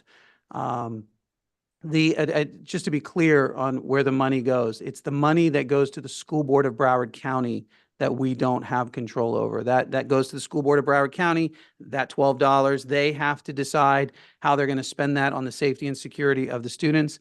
I don't know if there's been any conversation, I haven't heard any, that the school board is looking to do.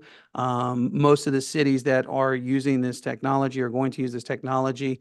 We're kind of a little bit farther along than many of them because we already had our ordinances in play.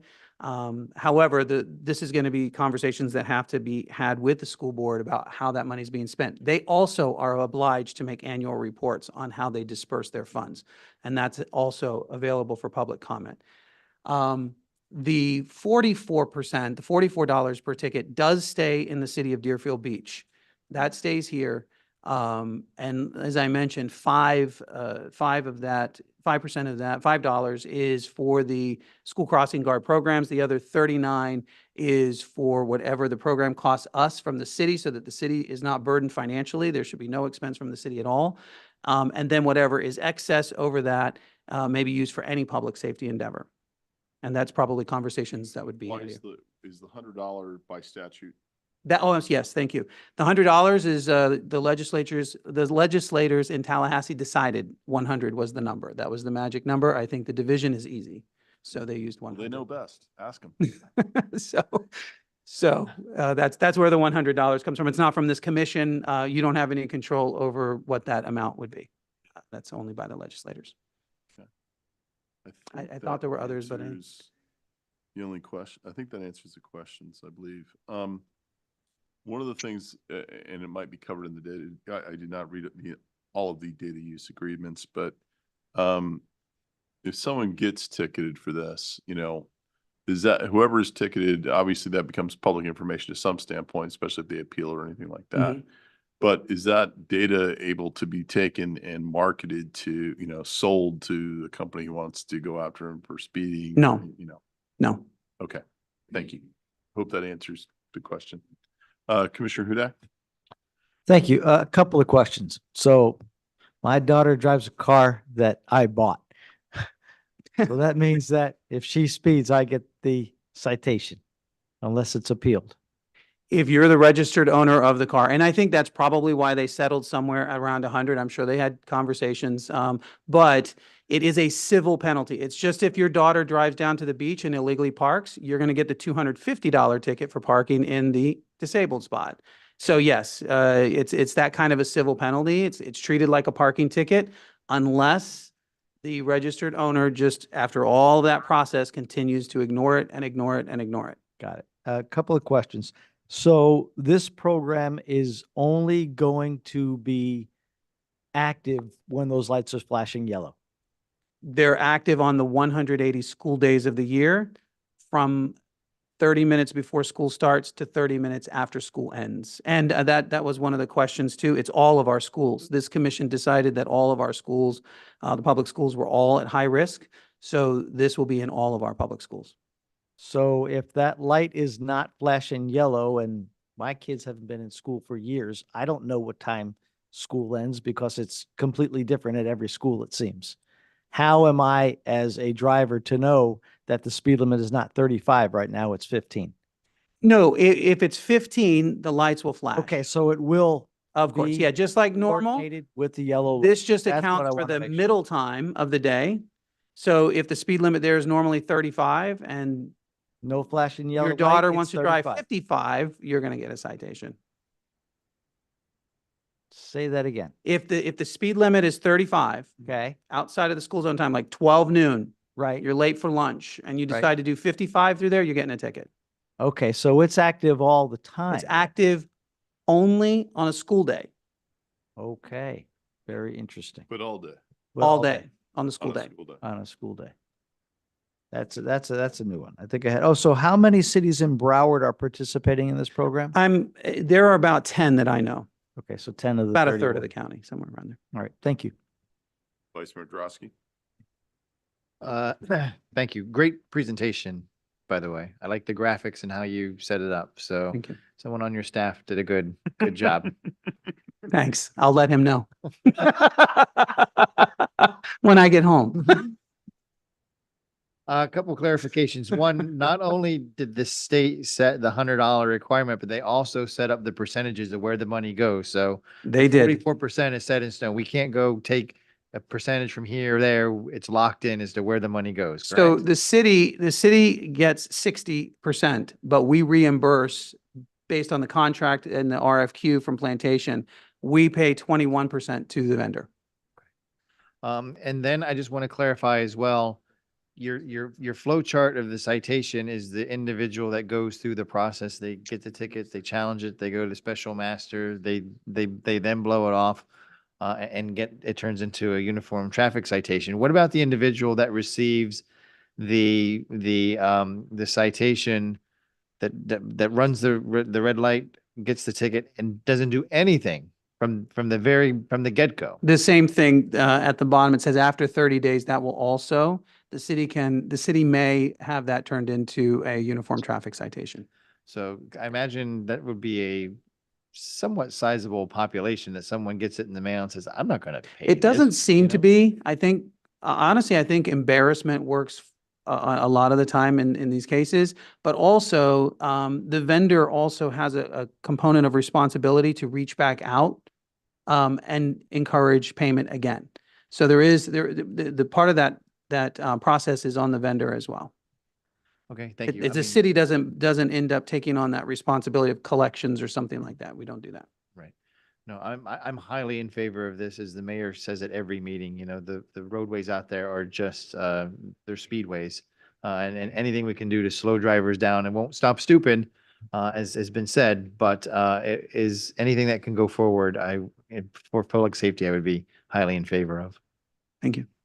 So if you're going over the speed limit on a school day, 9 o'clock at night, you're gonna get a ticket. No, during the school times on the school day. Okay. During the school times, 30 minutes before school starts so 30 minutes before school starts, the yellow flashing light's going off. And then the yellow flashing light stops 30 minutes after the school day. In between all of that, drive the speed limit. Mm-hmm. Whether the light's flashing, do 15, or if it's not flashing, do the speed limit. Mm-hmm. Okay. So don't be late for lunch. Don't be in the afternoon, early afternoon. Yeah. Motion to approve. Before you go, I think we have a second. Yes. Okay, go ahead, Commissioner. Second. We have a motion from Commissioner Hudak, second from Commissioner Preston. I was never in favor of the red light cameras back in the day. I didn't think they worked. I thought they ended up being what they ended up being. I think this is very different. And as Vice Mayor said, I'm constantly complaining about it. I know this isn't going to fix all the situations. There is a catch-all to fix all of that. I can't stop what happened to Thais Haug when she was killed leaving Deer Creek back in 2019 at night. But if this can slow people down, and if this can eventually start hitting their wallet, and with the recidivism rate being what it is, that's impressive. So I fully support this. So we have a motion and a second in place. Let's do roll call. Commissioner Hudak, Yes. Commissioner Parnas, Yes. Commissioner Preston, Yes. Vice Mayor Drosky, Yes. Mayor Gantz. Yes. Thank you. Thank you. Excellent presentation. Item number 16 is a resolution of the City Commission of the City of Deerfield Beach, Florida, adopting the amended Parks and Recreation Schedule of Fees and Charges, providing for conflicts and an effective date.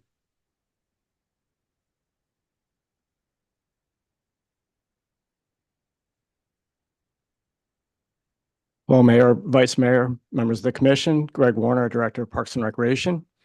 And I have a presentation. The resolution that you have in front of you is to adopt the amended fee schedule for Parks and Recreation facilities and services. So I have a brief presentation for you to run through all this. And included in the amended fee schedule, current and proposed facility rental fees, proposed pavilion rental fees, pier admission fees, aquatic fees, special event application fees, and the tennis center fees. So I just want to run through this real quick. And there's a lot that goes into establishing these fee schedules. And staff sits down and we start out and we look at comparisons. So we make contact with other municipalities through Broward County and Southern Palm Beach County to find out what they're charging for their facilities and services. And we use that in our considerations. We also look at operational needs and the operations of the department and the city. So we want to make sure that the fees are reasonable. The fees are designed to be reasonable, ensuring accessibility for residents while maintaining facility sustainability. So we do want to generate a certain source of revenue, certain level of revenues for our facilities and services. Streamlined fees, excuse me. Adjustments were made to standardize fees across all city locations, and we want to ensure consistency throughout the districts in the city with those fees. Efficiency improvements, and we'll be talking about these as I go through the fees, but we want to improve the efficiency of operations. We want to move people through those payment processes. We want to move people through those lines to get to what they want to do. resource allocation. We want to make sure that we're covering ourselves for the resources that we want to allocate and have to allocate for those. We have certain expenses that we want to be able to cover with our fees, expenses such as staffing, equipment, utilities, those types of things. And the customer service enhancement, and that goes along with the efficiency. We want to provide the best customer service to our residents, to our users, and get them through that process and provide them with great service and regular updates. So when we started this fee process, Liz and I looked at it, some fees were last updated in 2020, and prior to 2020, it was 2007. So obviously those fees have not been kept up to date. We wanted to do that with this current update. And when we talk about customer service, we talk about efficiency, peer admission fee. We want to introduce a single admission fee, both resident and non-resident. So we get, you'll see in the presentation that the hundreds of thousands of people that we get through there each year. And I don't know how many times we've had staff express to us that people are complaining because they have to wait in line to get through that payment process. So we want to standardize that. A lot of people don't carry IDs when they're at the beach. So proving the resident, non-resident thing, it has been a struggle for us. We also have some new fees that we need to introduce because we have new facilities on tap with the Johnny L. Tigner Center fees. So those rooms will be for rent. We see that as a great community resource for people to come out and use. So we're introducing some fees for that. And then the special event application, I'm sure you are all aware, residents are not always aware, the number of hours, the number of staff hours that are placed into going through these special event applications and moving through that process. So looking at the fees for that. So what I'm going to do with this presentation, I'll talk about some of the fee introductions and changes, and I just want to highlight some of the bigger ones and the more substantial ones. So talked about the Tigner Center, and it will have several rental spaces. We're going to have the main banquet facility downstairs.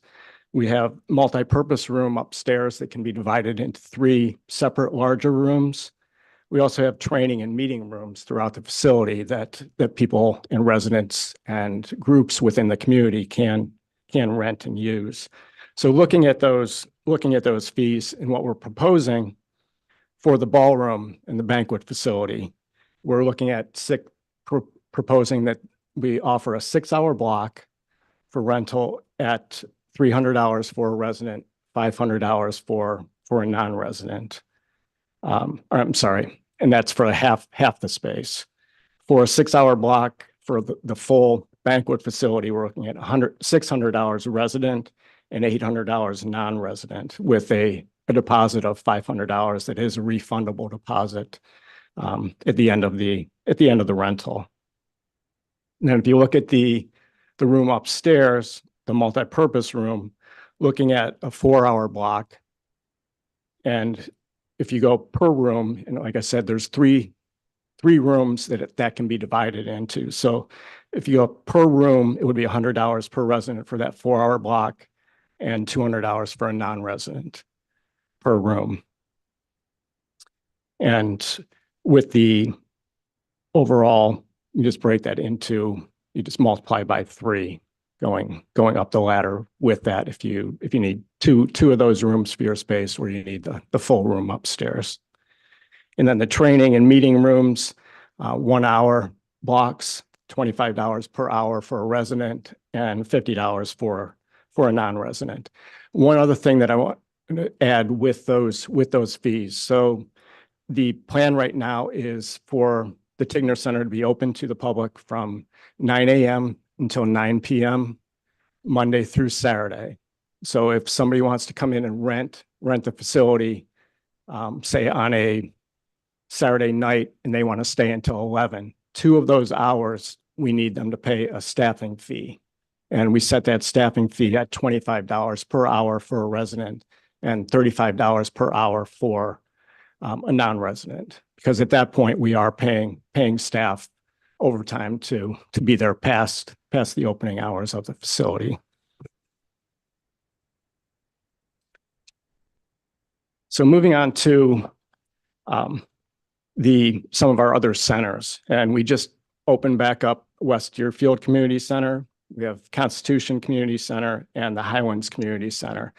The staff's idea behind this is we want to standardize those three facilities as to what those fees will be. So looking at those, a 4-hour rental block, and each of those spaces just has the one main meeting room. 4-hour rental block, $150 for a resident and $300 for a non-resident. And during the weekdays, it can be rented per hour at $25 per hour for residents. And again, we want to create that consistency between the facilities as people are using it. And I talked about the comparisons at the beginning and just wanted to provide you with a few of the comparisons. In Broward County, within their parks, facility rentals are $50 per hour with a minimum 4-hour block. So you're looking at a $200 fee for that 4-hour block. City of Pompano, their meeting rooms, their general meeting rooms, $100 per hour with a 3-hour minimum, while their banquet space is $165 per hour with a 3-hour minimum. And I utilize City of Tamarack because I'm most familiar with that. Coming from there, meeting rooms, general meeting rooms are $44 per hour, and the banquet room is $135 per hour with a 3-hour minimum. So I think one thing that you'll see with our proposed fees is that we're remaining competitive with comparable communities, but we are staying with our residents in mind. We're staying on the lower end of those comparables.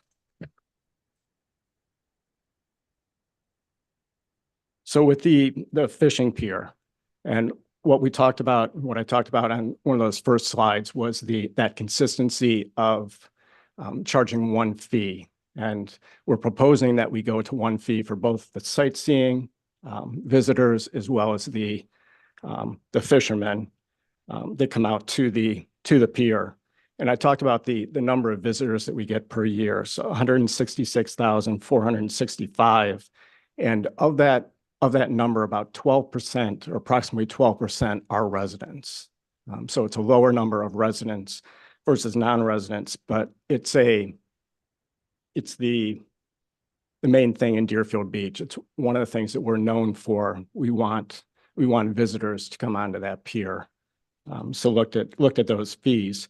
So some of the adjustments that we're looking to make with those fees, with the daily fishing, we're currently at $4 for a resident and $5 for a non-resident. And there's a typo there. I apologize for that with the non-resident fee, but it's $4 and $5. And what we're proposing is to move to a $5 across the board fee for the fishing at the pier. And I did look at some of the comparables around.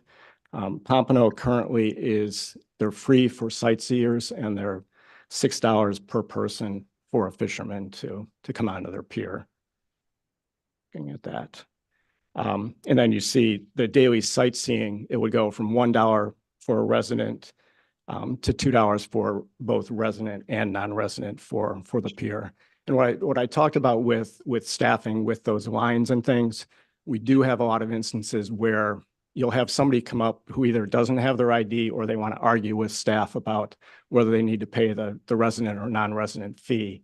And that takes time. And what's happening is people are getting frustrated waiting in that line to get there. So the most efficient way to do this is to present it as one fee onto the pier.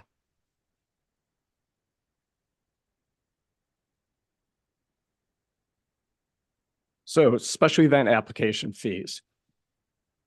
So we've had a a lower fee in the past. And as we've spoken to more and more communities, coastal communities that perform special events and put on special events, host outside special events, we found that we weren't in the ballpark as far as what other communities are charging, as well as when we look at the staff hours, the resources that we have to put into those special events, we're not recovering any of that. So what we wanted to do and what we're proposing is these fees that you see here, and it varies based on the amount of notice that we get. So if somebody wants to put on a special event and they're well planned out, they're 90 days, 3 months out from the event, it makes it easier on staff because they can spread that time out. So that fee is a little bit lower at $200 a resident and $300 for a non-resident.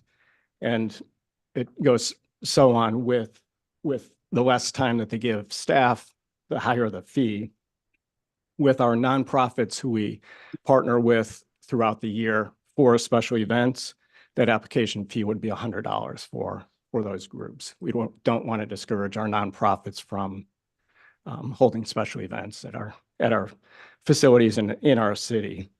And special events has processed during this fiscal year to date, from October 1st to date, we've had 50 event applications that staff has had to review and take through that process. And when I talk about staff, I'm not just talking about Parks and Recreation staff, I'm talking about fire staff, building staff, environmental services staff, BSO staff. So there's a lot of people involved, and it takes approximately 3 hours to process and review and complete each application. So just to summarize, those were some of the highlighted fee changes. So again, talk about comparables. We want to make Deerfield Beach comparable, but we still want to keep it on the lower end to service our residents. We have some great facilities that we want our residents to take advantage of and use. And we have the picture of the current Tigner Center right now, and hopefully completed very shortly, but we want people in those doors celebrating with their community, celebrating with their family, and utilizing those facilities. And as we propose these new fees, the new fees will be effective starting October 1 of 2024, with the exception of the new fees, the Tigner Center fees, which as soon as we open, we'll implement those fees if approved. So at this point, I will take any questions that you may have. Commissioner Preston? Thank you, Mayor. So I was a little confused. So how much is it going to be for fishing? For $5. I'm going to be honest with you. I think that's not a good fee for fishermen, guys that have been going to that pier. You know, you talked about it being a $6 fee in Pompano, but if you go up to Juneau, it's $4. So I think I'm not going to support a $5. And how much would it be for non-resident? $5 as well. Okay, $5 as well. And how would you really know? I mean, how are you going to really know if they're non-residents? Well, that's why we're proposing the one fee. So staff does not have to distinguish between resident and non-resident. And so you look at that $5 fee. Correct. I just think that for our residents here, if you're going to, just $4 for everybody. Mm-hmm. When I go up to Juneau, it's $4. I haven't fished Pompano since they had their did the pier, but I think $4 is fair. That's where I'm at anyway. So. Thank you, Vice Mayor Drosky. Thank you, Mayor. My concern is with respect to the $25 fee, because my understanding is that would apply to if a homeowners association wanted to use one of these facilities for their meetings. As applied in the presentation, it said it was a $25 fee for Constitution Park, West Deerfield Beach, or West Deerfield and the Highlands Community Center. The West Deerfield community center used to be used by the homeowners associations regularly, all the time until it closed down and was remodeled for 100 years. It was used by the homeowners association, so I would not be in favor of charging homeowners associations to use those facilities because one, they don't budget that cost into their budgets. A homeowners association doesn't budget a meeting fee into their budget, and so that would be I don't think that would be fair to the homeowners associations, especially those that historically have used those facilities, specifically the West Deerfield Beach. So I would eliminate the $25 fee or waive it with respect to the homeowners associations, even if it meant staff having to stay, because usually those meetings start at 7, and I don't know what time these facilities close. But I would waive that fee. I'd give them an hour. I wouldn't give them any more, but I'd waive that hour for the homeowners associations. Okay, Commissioner Hudak. You know, a part of me is in favor of having residents have a lower fee than non-residents. But I do know that there is a portion of our residents whose address say Pompano Beach, even though they live in Deerfield. And I've gotten numerous calls, people trying to go down to the pier. My license says Pompano Beach, but I live in Deerfield Beach. I live in District 1. So I understand the challenge that's associated with that. So I'm glad we're doing something about it because that has been a challenge for a while. Thank you. A couple things, and I want to make sure that I'm understanding the backup. So as I'm looking at that, and I agree with the Vice Mayor regarding the fee for the HOAs. It seems nominal, but I can tell you that some of these HOA budgets are very small. And that has been a traditional use they've been able to use, and considering that they've had to go pretty far because of, our obstacles that took us so long to renovate, I think that would be a detriment over there. Really only affects very small segment of the community, because there's not a lot of HOAs in other areas of the city. But I have a couple other problems. I completely understand the slowdown based on I'm a resident, I'm not a resident. Right. I understand that frustration. And while I agree with Commissioner Hudak that, you'd prefer to see it, residents get a discount. I get that. But I understand your problem. And I know this is part of this is to solve that problem. Right. On the daily level, I get it. That's fine with me. I think the problem that I have is for the ones that are doing the longer term discount. So if I come in, I want a 6-month fishing break. I'm making that decision on the fly right there. I'm going to pay my, being proposed that's going down from $300 to $280, what you're saying, right? That's what I'm saying.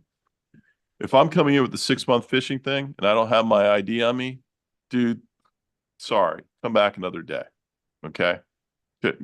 At that point, I think you need to have a differential between the resident and the non-resident. For the longer term. The longer terms. Because I don't think that's hey, I'm here to, I'm doing something on the fly. Just like the sightseeing is the same thing. If I'm buying a 6-month sightseeing plan, there's a good chance that this is a pre-planned idea that I have. Most people don't walk up and go, you know what, give me the 6-monther, and they get an argument. They can't prove the residency. Good point. I think those two is where you can charge non-residents and residents separately, a different price, because I think it's more of a planned outing as opposed to a on the fly type decision.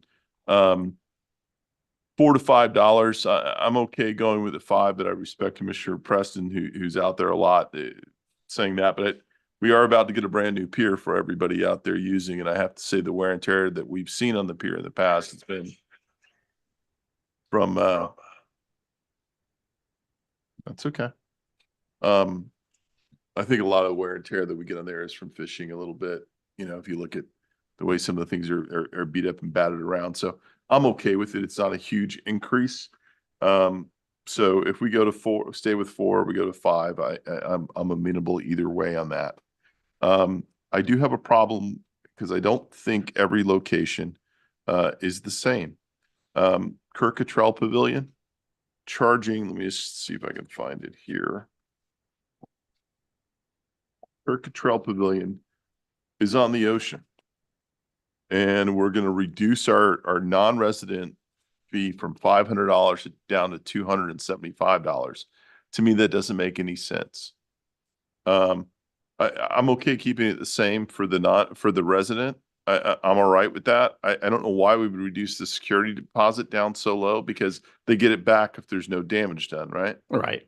All right. So to go from 250 down to 75, if there is damage, that's more for us to try to recoup. Most likely it's probably going to be more than $75. So I'm not quite sure why we would reduce that.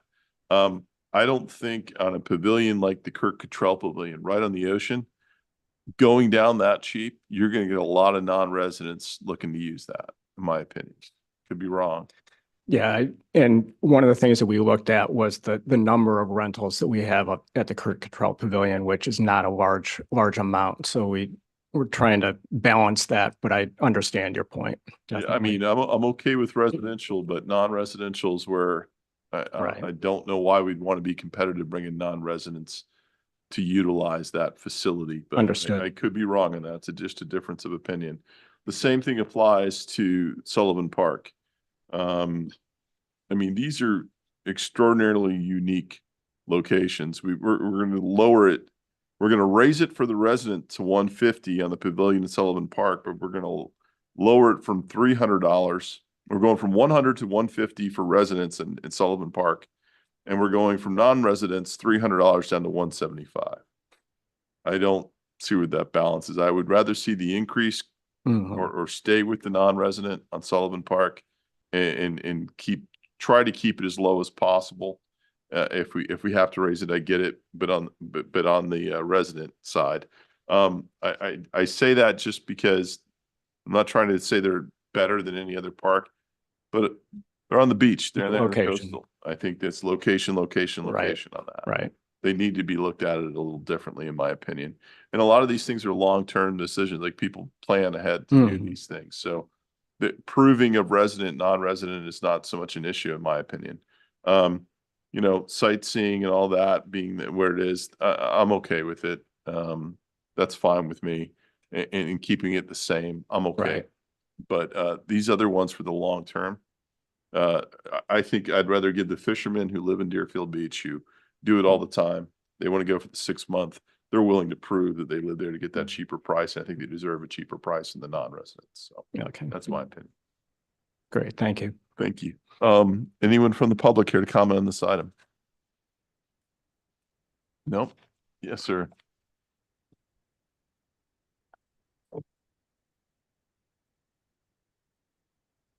Aaron Locascio, 615 Southeast 12th Avenue. I just want to say that Mayor Gans, your comments were spot on. As I was listening, the first thing that came to mind, I've been to the pier a bunch of times and I've witnessed the issues with IDs and the lines that happen. So it's smart to just go to a single, hey, if you're there on the fly, it's one price for everybody. That being said, the first thing that I thought of was, I would not want that as a resident for a long-term pass. So I'm a big advocate for that. And the same thing with the pavilions and the rentals for parties. That is not an urgent, when you're at the pier, there's a lot of urgency because there's a line. That urgency doesn't exist, in my opinion, when you're calling and reserving the pavilions. So I would be a big advocate for keeping the fees lower for residents in those instances and higher for non-residents. That's all. Thank you. Thank you.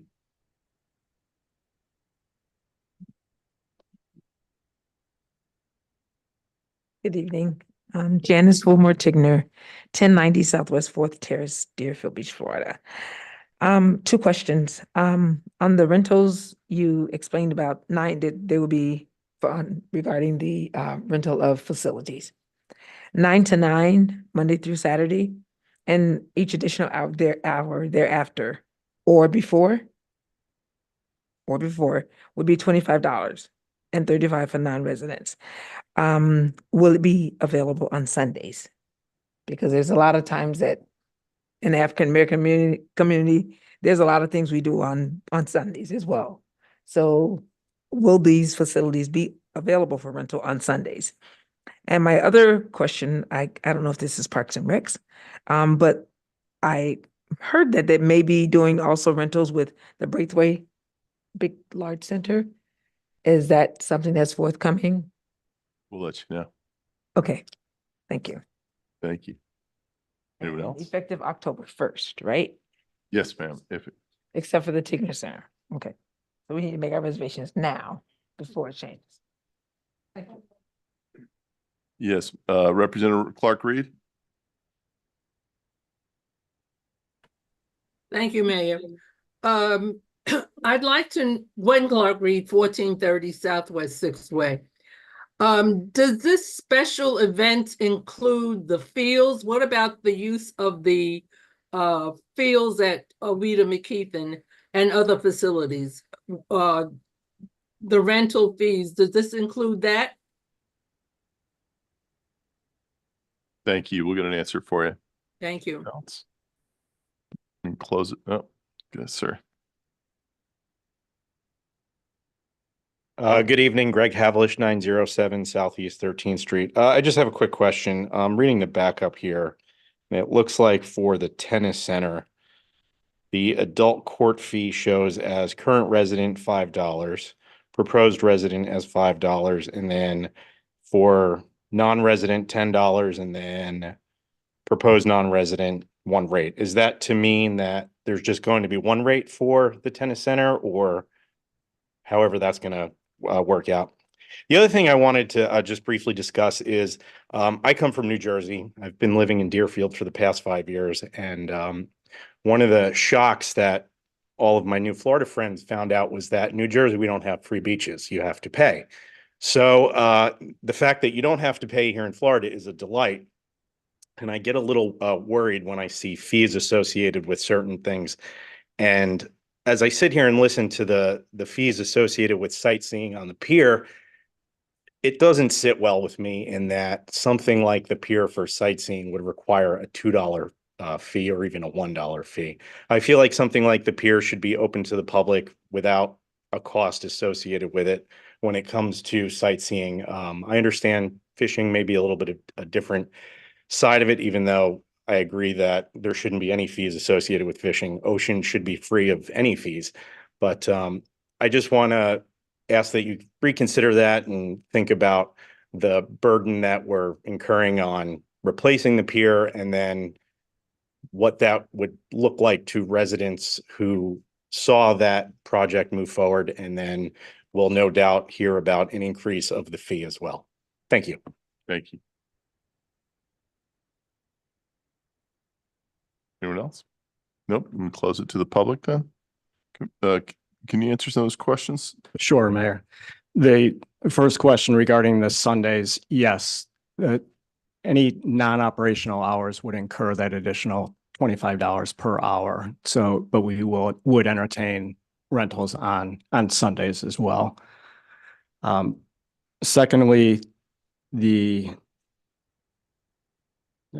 look at my notes, with the one fee, yes, it would be for the tennis center, it would be a one fee for resident, non-resident. And with the special events, that does not include the athletic field rentals. I did not cover it because we did not make any changes in the athletic field rentals, but it is included in the fee schedule. So there's a separate fee schedule for athletic field rentals. Thank you. Commissioner Preston. Well, I just wanted to address the dais to see if there is an appetite for the fishing fee for fishermen. I think do we want to discuss this, or that? Okay, good. Okay. Now, initially, many years ago, the fishermen had it was a fishing pier. That's what it was. There was parking spots for fishermen. And the only way you could park there is that you had to fish. You would get many years ago, the city would give you like a piece of paper, and you put it in your on your dashboard, that sort of thing. Over the years, spots have been taken away from the fishermen, and they have just suffered a lot. And I'm going to talk up for them. And now to add, $1, especially for guys that are here that fish that pier, I just think it's not right. I think you're good if you leave it at $4. That I can live with, but I'm not going to support a $5 fee. And I'd like to hear what the dais has to say about that, and see what we can agree upon. Thank you. How much revenue do we generate from fishing and from sightseeing per year? I don't know if you, sorry to stump you on that one out. Yeah, I should have that figure. I don't have that offhand. Sorry, Mayor. I can get that for you. Okay. Because I'm okay with actually keeping, I understand the gentleman's point of not having a fee on sightseeing, and I know that's what they do in Pompano and everything. But I'm okay with charging $1 to do it. There's a lot of expense that goes into upkeep of it. Yeah, but I think doubling the price, making it across the board. I know you want to keep the revenues kind of neutral. I think keeping that the same is fine. And if $4 is the right, I don't think it's a lot of money if you're going to go out there fishing an extra buck. But you know what? I'm okay with it staying at $4 also. I'm all right with that. I'm okay. I think, if it's $6 in 6 in Pompano? 6 for a fisherman, yes. 6 Pompano, and it's 4 in Juneau. Ours is, or 3. 4 in Juneau. We're better than both of those. Right. So, I mean, we could split the difference. I'm okay with it. But I'm okay keeping it at 4, and I'm okay. Yeah, I'm okay keeping it at 4. Commissioner Hudak? Just want to remind everybody the pier's closed for 14 months. So if that's gonna, we got some time before we make a decision on this. Nobody's gonna be on that pier for a while. Well, I think that we're voting on the fee change for everything. Yeah, I know, but there are a couple things that the mayor brought up that I think we need to really consider. So there seems to be a lot of changes that need to be made. So I don't know that we're going to be making a decision right now. Mayor, when the opportunity presents itself, I'd like to speak if I can. I suppose. We'll give you a moment. I'm going to let Vice Mayor go first, if that's all right. Vice Mayor? I think we're okay to move forward tonight. I think just whoever makes the motion, and it will not be me, but it needs to include the revision to the fee for the fishing, the revision to the, what was it, the sightseeing. And then hopefully included in there will be the revision of the waiver of the fee for the HOAs. If those 3 are included in the motion, I think we have consensus. Okay. City Manager, your turn. Thank you, Mayor. My suggestion was going to be, because I have a list of about 1, 2, 3, 4, about 6 or 7 different items that came from suggestions from the dais on various changes. I don't think we're going to be really in a hurt locker if we wait to make these changes, come back to the commission, let you know what changes we made based off the feedback we heard tonight, and come back at the first meeting in August to show you that. Hopefully at that point, you will be in a better place, and we can, we can get a vote at that point. The other thing that I wanted to mention that was mentioned by the resident was the Braithwaite Center. The Braithwaite Center for Active Aging is a licensed medical facility. It's not conducive for rentals. It is obviously a beautiful facility, but unfortunately, just because of the nature of the operations, we do not recommend and have not rented that facility out to the public. The Tigner Center is going to be so much nicer, though.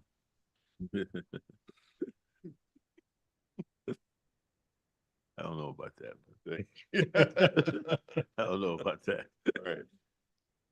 So Mayor, I guess my recommendation would be to defer this item until the August 6th meeting, and staff will make the changes that were discussed on the dais and bring it back. Sounds great. Commissioner Preston? Yes, I just wanted to ask the vice mayor. Was there something, did you have a particular concern? Because if you do, we need to talk about it. Because you said I won't make the motion. Is there a reason why you wouldn't have made the motion? Is something you didn't see? No, there was just so many different variables. I didn't know that I included all, that I didn't write them all down, have them all Okay. included. So I Okay. just didn't want to exclude something Okay. that was discussed. Okay, That's I all. just wondered, I thought if you had a particular concern about something, we should talk about it, you know. So, okay. I just got didn't it. want to Okay. inadvertently exclude something. Okay, That's got it. all. Thank you. Okay, Thank you for your Thank you. feedback. thank you. I think we're looking for a motion to defer. If you wanted to accept the manager's recommendation. Motion to defer. Second. We have a motion to defer by Commissioner Hudak, seconded by Commissioner Preston.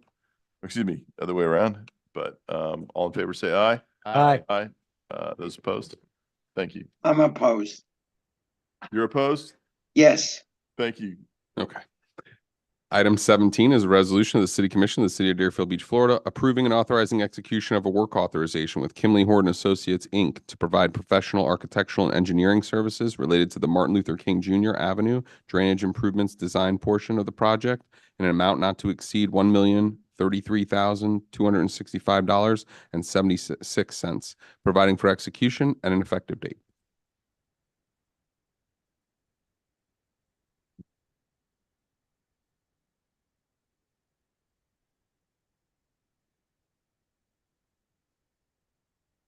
Hi, good evening, Mayor, Commissioners. Priscilla Sigalnik, Director for Environmental Services. So tonight, we're asking for authorization to execute a work authorization to begin the design phase of our MLK Stormwater Drainage Improvement Project. This would be MLK Boulevard between 10th Street and Hillsborough Boulevard. And what we're looking to do here is really conduct this project in two phases. The first phase is going to consist of a traffic analysis and speed study to see what kind of corridor improvements we can make to really improve the experience for all users of that corridor. And that portion of the project is funded through the Safe Streets for All grant. And that will allow us to do a tactical urbanist implementation so that folks can experience what the corridor might feel like in its final permanent configuration. And then concurrent to that speed study and that measurement and evaluation of the performance of that tactical urbanist project, we're going to be working on the design for the stormwater improvements and incorporate the final permanent roadway improvements with that design. And the goal being here that all of it will get constructed in its final configuration at the time of construction. And so tonight, we're just seeking your approval for that work authorization with Kimley Horn. I'll take your question. Is there anyone from the public that has any questions regarding this?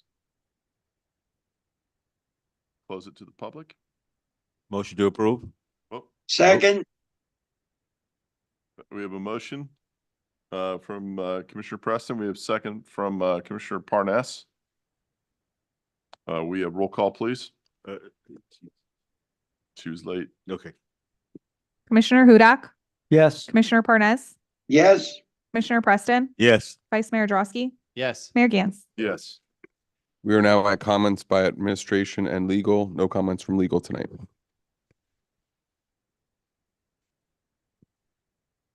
Mayor, just want to let the commission know what staff's plan is and if there's any discussion that needs to occur as it relates to something that was actually discussed during public comment today, which is the ULI study and the progress there. So, you know, since that ULI presentation, we'll be receiving a report from them within the next few weeks, we'd imagine. And so the idea would be to, you know, and that report will be a deeper dive into some of the analysis and recommendations that they had.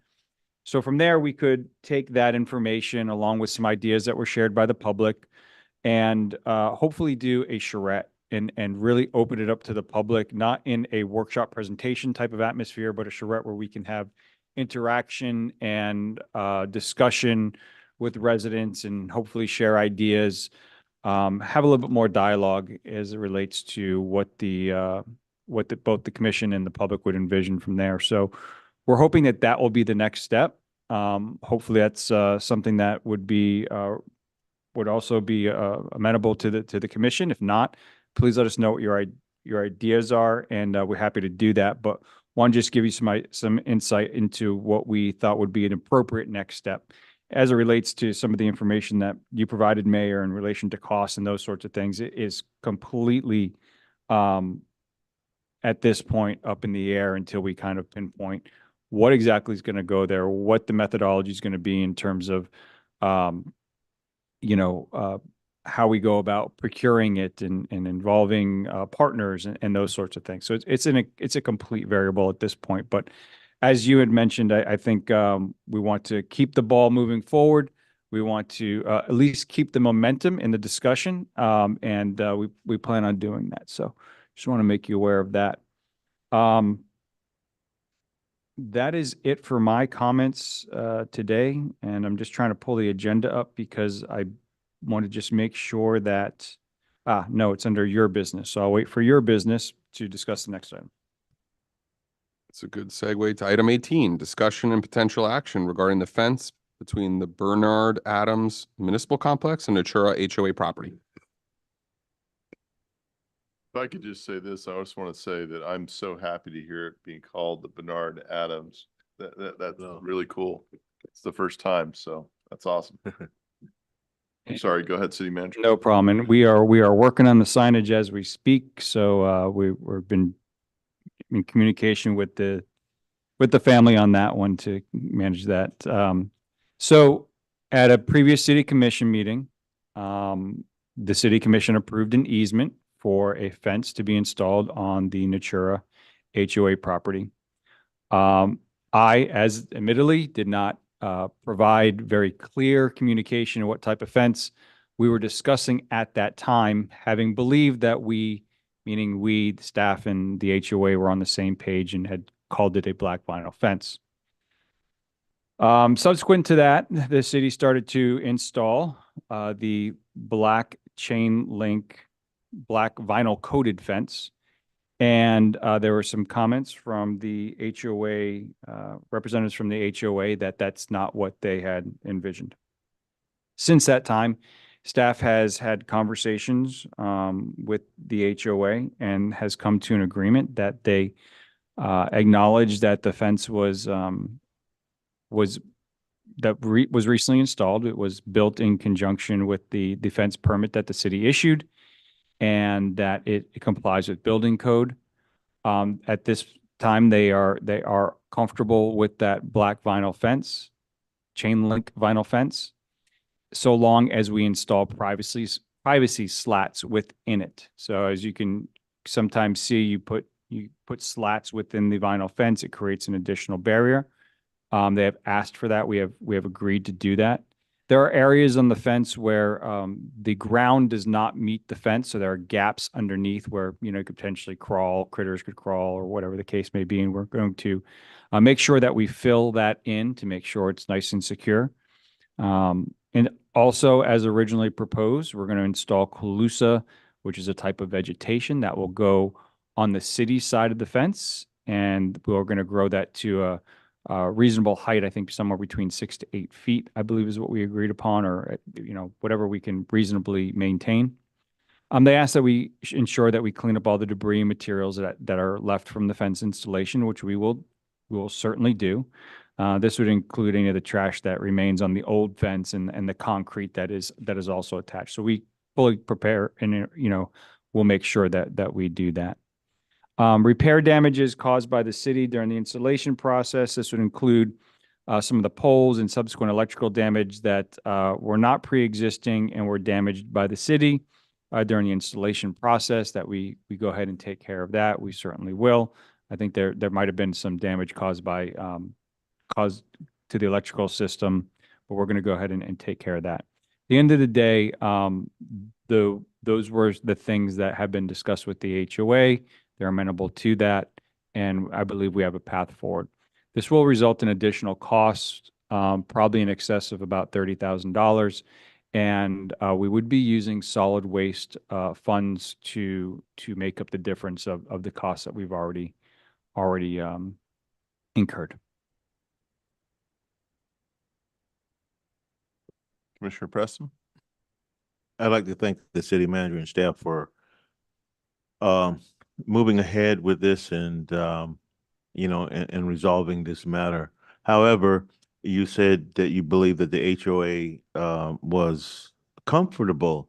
That's a really funny word to use. I want to hear that they're happy. Because if they're happy, I'm happy. So, so if we could substitute the word comfortable for happy, we can move on. We are in agreement in writing. You can ask them if they are happy. Okay, thank you. Thank you, Vice Mayor Drosky. I hope they're happy. There's two representatives sitting in front of me smiling, so I hope that indicates happy. But I want to, I want to thank the HOA, you know, for being reasonable with the city, you know, city manager and your staff as well for coming to a conclusion on this. Reasonable heads prevailed. So I want to thank everyone involved, in the process. Thank you. Mr. Mayor, if I may. Yes, sir. So I think if you all are in favor of moving forward in this direction, there is a little bit of an increased expenditure associated with that. So what I would suggest is you give a motion to authorize the city manager to make the necessary appropriations to fund that expenditure. I'll make that motion. Because it's going to be an action item, we're going to have to open it to the public then? Correct. Is there anyone from the public here to comment on this item? Going to close it to the public. I'll second. We have a second. We have a motion and a second. We have roll call, please. Commissioner Hudak, Yes. Commissioner Parnas, Yes. Commissioner Preston, Yes. Vice Mayor Drosky, Yes. Mayor Gantz. Yes. We are now at item 19, discussion regarding the selection of a voting delegate to the Florida League of Cities 2024 Annual Conference from August 15th to 17th, 2024.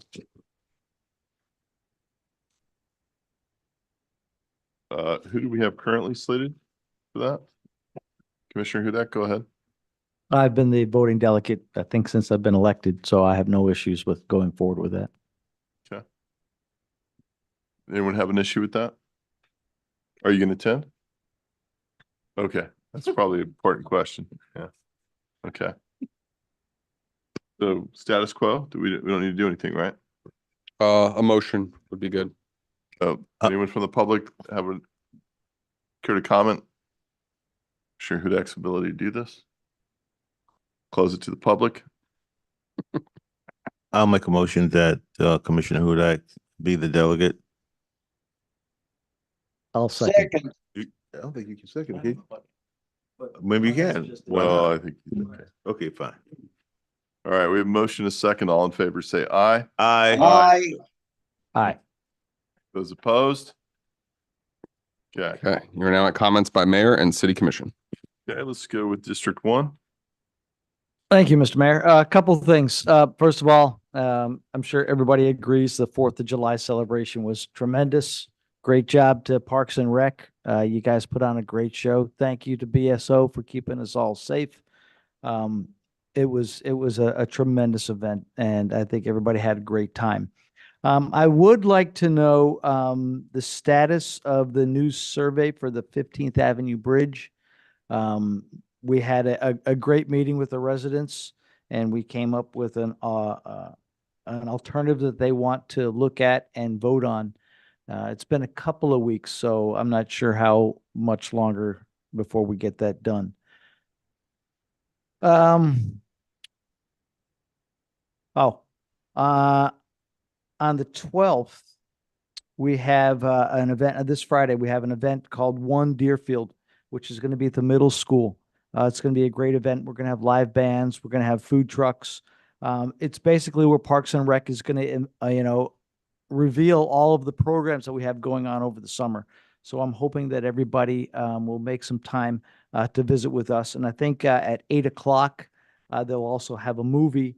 I believe it's called Elemental, that they'll be playing right at the pool. So it's going to be warm enough. So hopefully everybody will come on out and join us for that.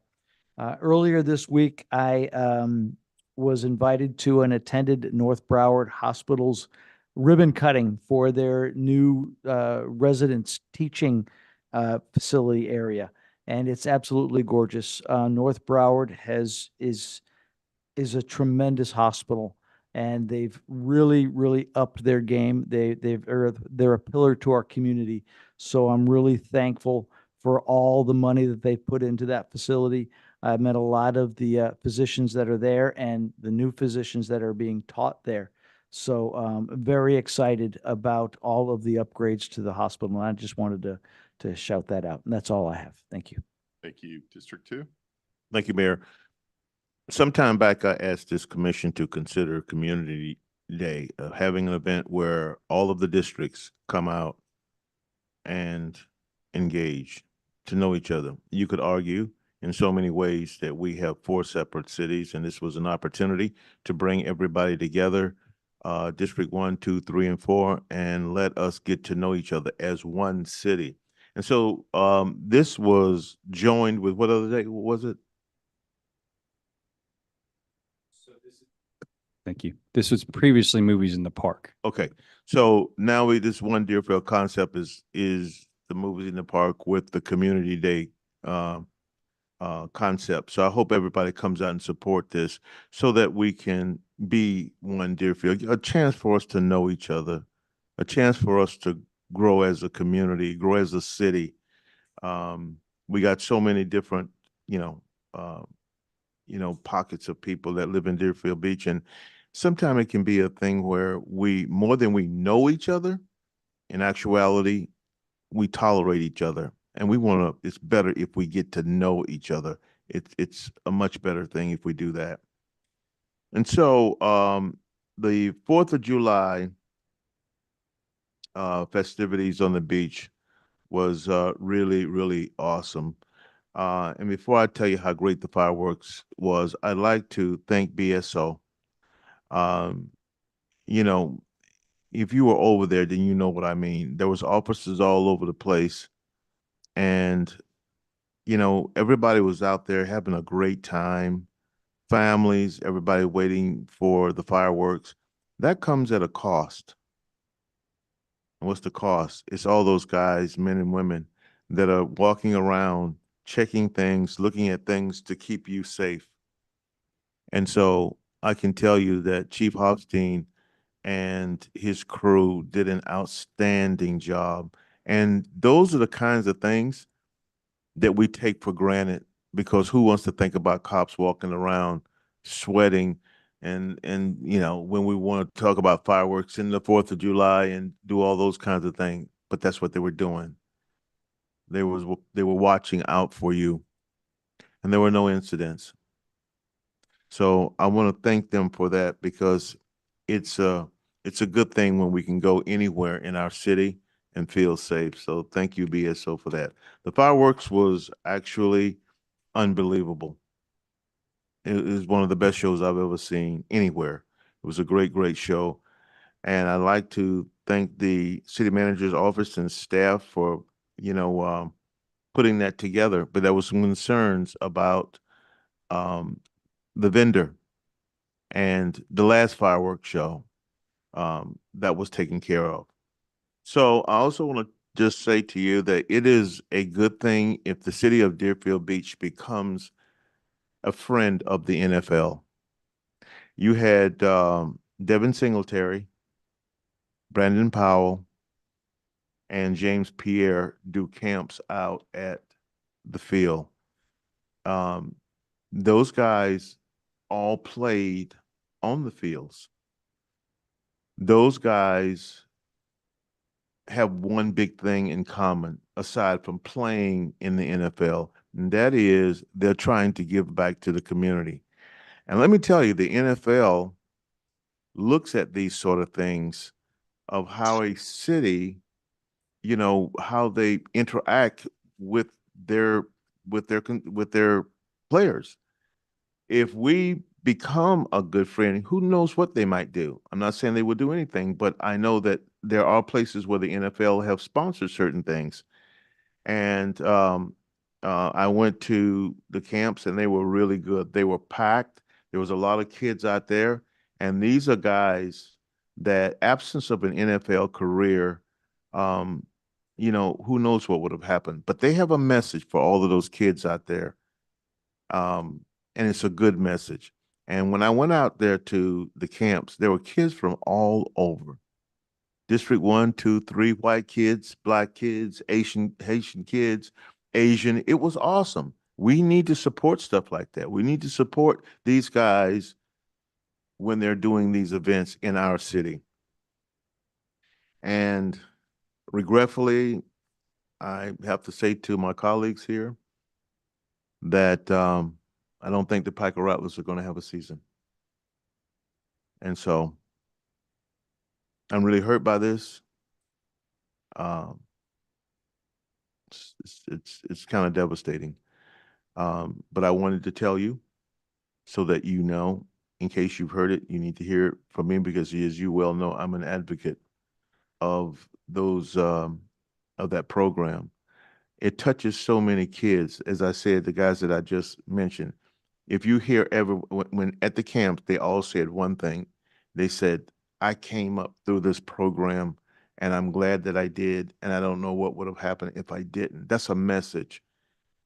Okay, they've made it.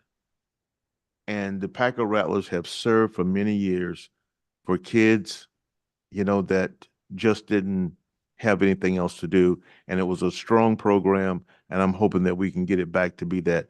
And hopefully that can happen. But I will tell you that will be that the help.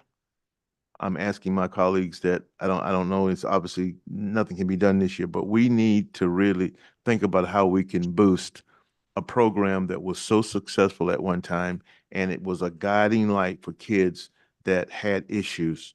It was a guiding light. The coaches served as fathers to a lot of those kids out there. And now what I'm worried about is what do the kids do now that football is not going to be on the field in Deerfield Beach. And I don't know that that's ever happened. And so if any of you have ideas, I'm willing to listen so that we may be able to attack such a sensitive issue and it might be resolved. That's it for me, Mayor. Thank you. Thank you. District 3. Hello, everybody. I'm home from the hospital, and I'm hoping by our next meeting, I will physically adorn the commission chamber. I'm getting well, I feel good, and I look forward to resuming personal appearance at the commission meetings. My district is healthy. It's constantly growing, I'm happy to say. And there are still things that need to get done. We have Marty Popelski Park, and we've had it for a couple of years, and we really need to get it open. The people in the village, which is a good part of my district, don't need, they have a park inside. But the people outside could use a decent park. And 50 acres.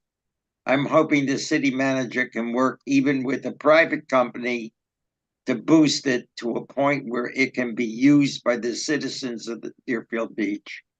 I look forward to that. Ben, you're gonna give me a call tomorrow and let me know why there's no season for the Packer Rattlers. I'm interested. If you give me a call tomorrow. No problem. Okay. Yeah, sorry, I just have to caution you all, if you're going to be communicating, that I don't want you to communicate on anything that may come back to you potentially for a vote, depending on where it goes. Okay, Thank you. understood. Understood. Eric Powers, if you're still here, would you give me a call tomorrow? I'd appreciate it. I have an issue that I need to discuss with you. Other than that, I'm glad to see your all smiling faces. He And doesn't wish get you the same all speech, Eric Power. a good night and hope I'm well enough to physically attend the next meeting. That's all I have. Good to hear you, Commissioner. Vice Mayor. Thank you, Mayor. Commissioner Parnas, continue to get well. I miss you. I've sit next to you for 8 years now, so I miss you tonight. So Yeah. get healthy and come back. Well, you can always stop by my house after we can have a cup of coffee. I don't think You can see the look on the city attorney's face right now. That doesn't mean we have to discuss business. That's one where you make we'll one take it a little comment bit. too many. Shovel? But I want to echo everybody's sentiments as well regarding the 4th of July holiday. That was probably one of, if not the best fireworks displays we have ever had that I've seen anywhere, let alone in the city of Deerfield Beach. It was magnificent. And as my colleagues have stated, there's a lot of people that go behind that effort. It's not just BSO who we had the men and women that were uniformed, non-uniformed, out on the vessels, in other areas. So it was a big collective effort. You could tell, that there was Paul, you don't want to leave just yet. I don't. You don't. I will sit here. I don't. You do not. So there was a great collective effort on that. And to the men and women that were for parks, the people that were picking up the refuse, just making it a clean, safe evening. I know there was some triage the day after, but for that day, it went off really well without a hitch. So thank you to everybody involved. What I did want to mention to the city manager is, yes, we resolved the Natura fence issue tonight, but I still have the backup in an email from the property manager regarding a water bill issue that they're having over there. And based upon the backup that was given to me, it appears they may have been overcharged or double billed. I mean, I need to have more, sense made out of it to me, but if someone could, inform me from staff on that particular issue, that still remains outstanding. So I'd like to see that addressed as well. You can leave now, Paul. Can we get that in cash? No, I'm just kidding. You don't have to leave. I was just saying, I wanted to mention that while you were still here, that we need to gonna be look a into few that other for you guys. Otherwise, I look forward to seeing everyone on Friday for the One Deerfield Beach. Thank you. Thank you. Unfortunately, I won't be able to be there on Friday. I have a funeral to attend on, but everybody have fun. Couple things that I wanted to bring up. Last couple of weeks ago, the Florida League of Mayors had a meeting, and it was actually the day before Marina Guadinos and her baby funeral service. And it was Mayor Brook of Coral Springs is a fantastic mayor, and he's the president of the League of Mayors. And we had at this meeting regarding mental health. It was a roundtable discussion of mental health and veterans issues. It turned out to be, it was an interesting roundtable. While there's a lot of different mayors from other areas that came in, it was a lot of veterans that were there. So the issues tended to be very much focused on veteran issues. And a lot of it was complaining about the VA hospital and different things. And it wasn't just mayors in this discussion. It was a lot of private citizens that were part of it. So it was hard. It was like herding cats, and it was trying to keep it focused and trying to take the opportunity to determine what could be done as municipalities that we can do to help on a mental health level and help our veterans. And it was ironic as we started to get lost in the weeds, and Mayor Brook did a good job of trying to reel everything in. I talked about all the things we've done in our city with the issue that we had with all the teen suicides at Deerfield Beach High School and young Mr. Gowdy and everything that occurred. And we were praised for everything that we did, but hearing everybody talk about the issues that veterans face, and it being the day before Marina's funeral, it was poignant, because I was able to say, and everybody was praising us, I said, despite doing all that, I said, tomorrow there's a funeral in our city. Veterans, murder-suicide or attempted suicide. And I said, there's a funeral tomorrow. I said, clearly, as much as we're doing, I said, there's a lot more we can be doing. So it was able to kind of bring the conversation more into focus on what municipalities can do. And there's a couple suggestions that were made. One of the interesting stats, and it's a horrible stat, but it's a stat that was shared with us. Veterans who are engaged with the VA and seeking and getting treatment, especially for mental health, the suicide rate's about 12%. Veterans who are not engaged in being treated by the VA, their suicide rate for mental health issues, their suicide rate, it goes up to 42%. So the thought was, how can we bring that care and make the assistance that we can on a municipal level, which is difficult to do because a lot of it's federal and it leaks down really to county. But one of the things they talked about is a veteran service officer. And I've talked to Dave briefly about it, and I wanted to see if the commission would be interested in doing it. Broward County has a veteran service officer, officers that help the veterans that can come in and help guide them through paperwork, just paperwork. Getting them started with paperwork, and they can get that first treatment through the VA is essential.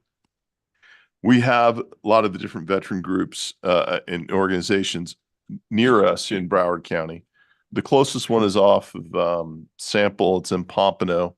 But maybe if we can make space for the county's veteran service officer, not saying that we should create the position and we pay for it, even though I think there is some funding from the government if we were to do that.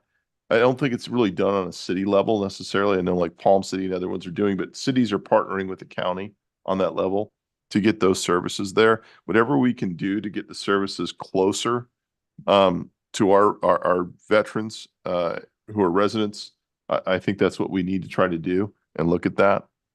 Couple of other small things that we can do. And while we said that they were small, they're actually very big and they mean a lot to the veterans. And I'm talking to two of my colleagues who are veterans, and our city manager is a veteran. But, we can become a Purple Heart city.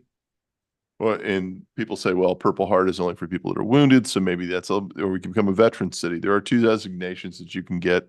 And small things like that mean a lot. I was talking to the mayor of Dania Beach, and he says, we are a Purple Heart city and a veteran city. And it's because it makes a big impact, because it gets a lot of feedback from that. The other thing we could do is there's a program called Green Light for Veterans, and it's during the month in which Veterans Day is, and they have green lights that you can actually get. I think even the state or the federal government can provide them for businesses. Put these green lights on to light up their businesses or their city facilities in green just for the month to kind of show appreciation to our veterans. Small token thing like that. The other idea was veterans banners, in which we would, we have banners throughout our city, and I know there's a big expense towards this. But if we were to highlight some of our veteran residents, our residents who were veterans, that we would, pick a select amount each year and put those banners up within the city just to say thank you. I think that would go. I think that would go a long way. We don't engage with our VFW a lot, and maybe that's something we need to start doing in some of our veteran organizations. But as much as we were able to rally around and become proactive, or I would say this: it was a reactive, a wonderful reactive gestures that we did after those suicides. We have an opportunity to be proactive here. And Marina Guadino was only back in this city for 2 weeks. So I'm not sure what we would have been able to do to maybe change that. But let's not make sure that happens again. And if we can do anything to kind of prevent that, I'm all on board. I don't want to make some grand gesture and say, let's do something really big and it's not feasible. I want us to look at it, consider some ideas, but I want us to think about, when we talk about mental health in our city and the great work we've done on the teen level, let's think about the other areas of our city that are at risk, and our veterans our veteran community is part of that. So if we could eliminate that blind spot, start working on it, I think it'd be a very good thing. I will fully support that. I had a feeling I would at least be able to pick up two easy votes on that one, but I'm not looking for. Yeah, I'm not. Obviously, we're not making motions, but yes, thank you for that. I appreciate it. And if we do this, I mean, there's an opportunity to maybe memorialize Marina in some way if we decide to do that, some sort of program. There's a whole bunch of other stuff that I would like to say, but I think my city attorney would probably prefer me not to. So I'm going to hold off, but, and I'll just call it a night for now. But everyone, please be safe out there. The streets are a little crazy and the weather's rough. That's all I have to say. Mayor. Yes. Do you have something in mind that you think that specifically that would be beneficial in this area? Because I think that we should do anything that we can for our veterans. I like the banner idea, but I think maybe pricing on that needs to be considered. I don't want to just come up with an idea and say, yeah, let's go. But I think all of those suggestions, in my opinion, are things that we should look at to be able to do. I don't want to go as far as hiring a veteran service officer because I don't know what the cost would be or how that works. What I would say that the first step would be try to make sure that the veteran service officers that work within the county, that we give them a place that they can work out of maybe once a month or whatever it is here in this city to give a closer opportunity for our residents here. I'm in. Okay. So is that enough direction? Okay. Thank you. Is there anything else I'm forgetting, Dave, that I need to talk about? No, we'll brainstorm from there and I'll come back to you with some ideas based off what you said and hopefully we can implement something. All right. Build the program. Thank you. We will implement something, not hopefully. We will. Thank you. Motion to That's it. adjourn. We have a motion to adjourn. A second. Motion to adjourn. Thank you. Second. All in favor, say aye. Aye. Meeting Aye. adjourned.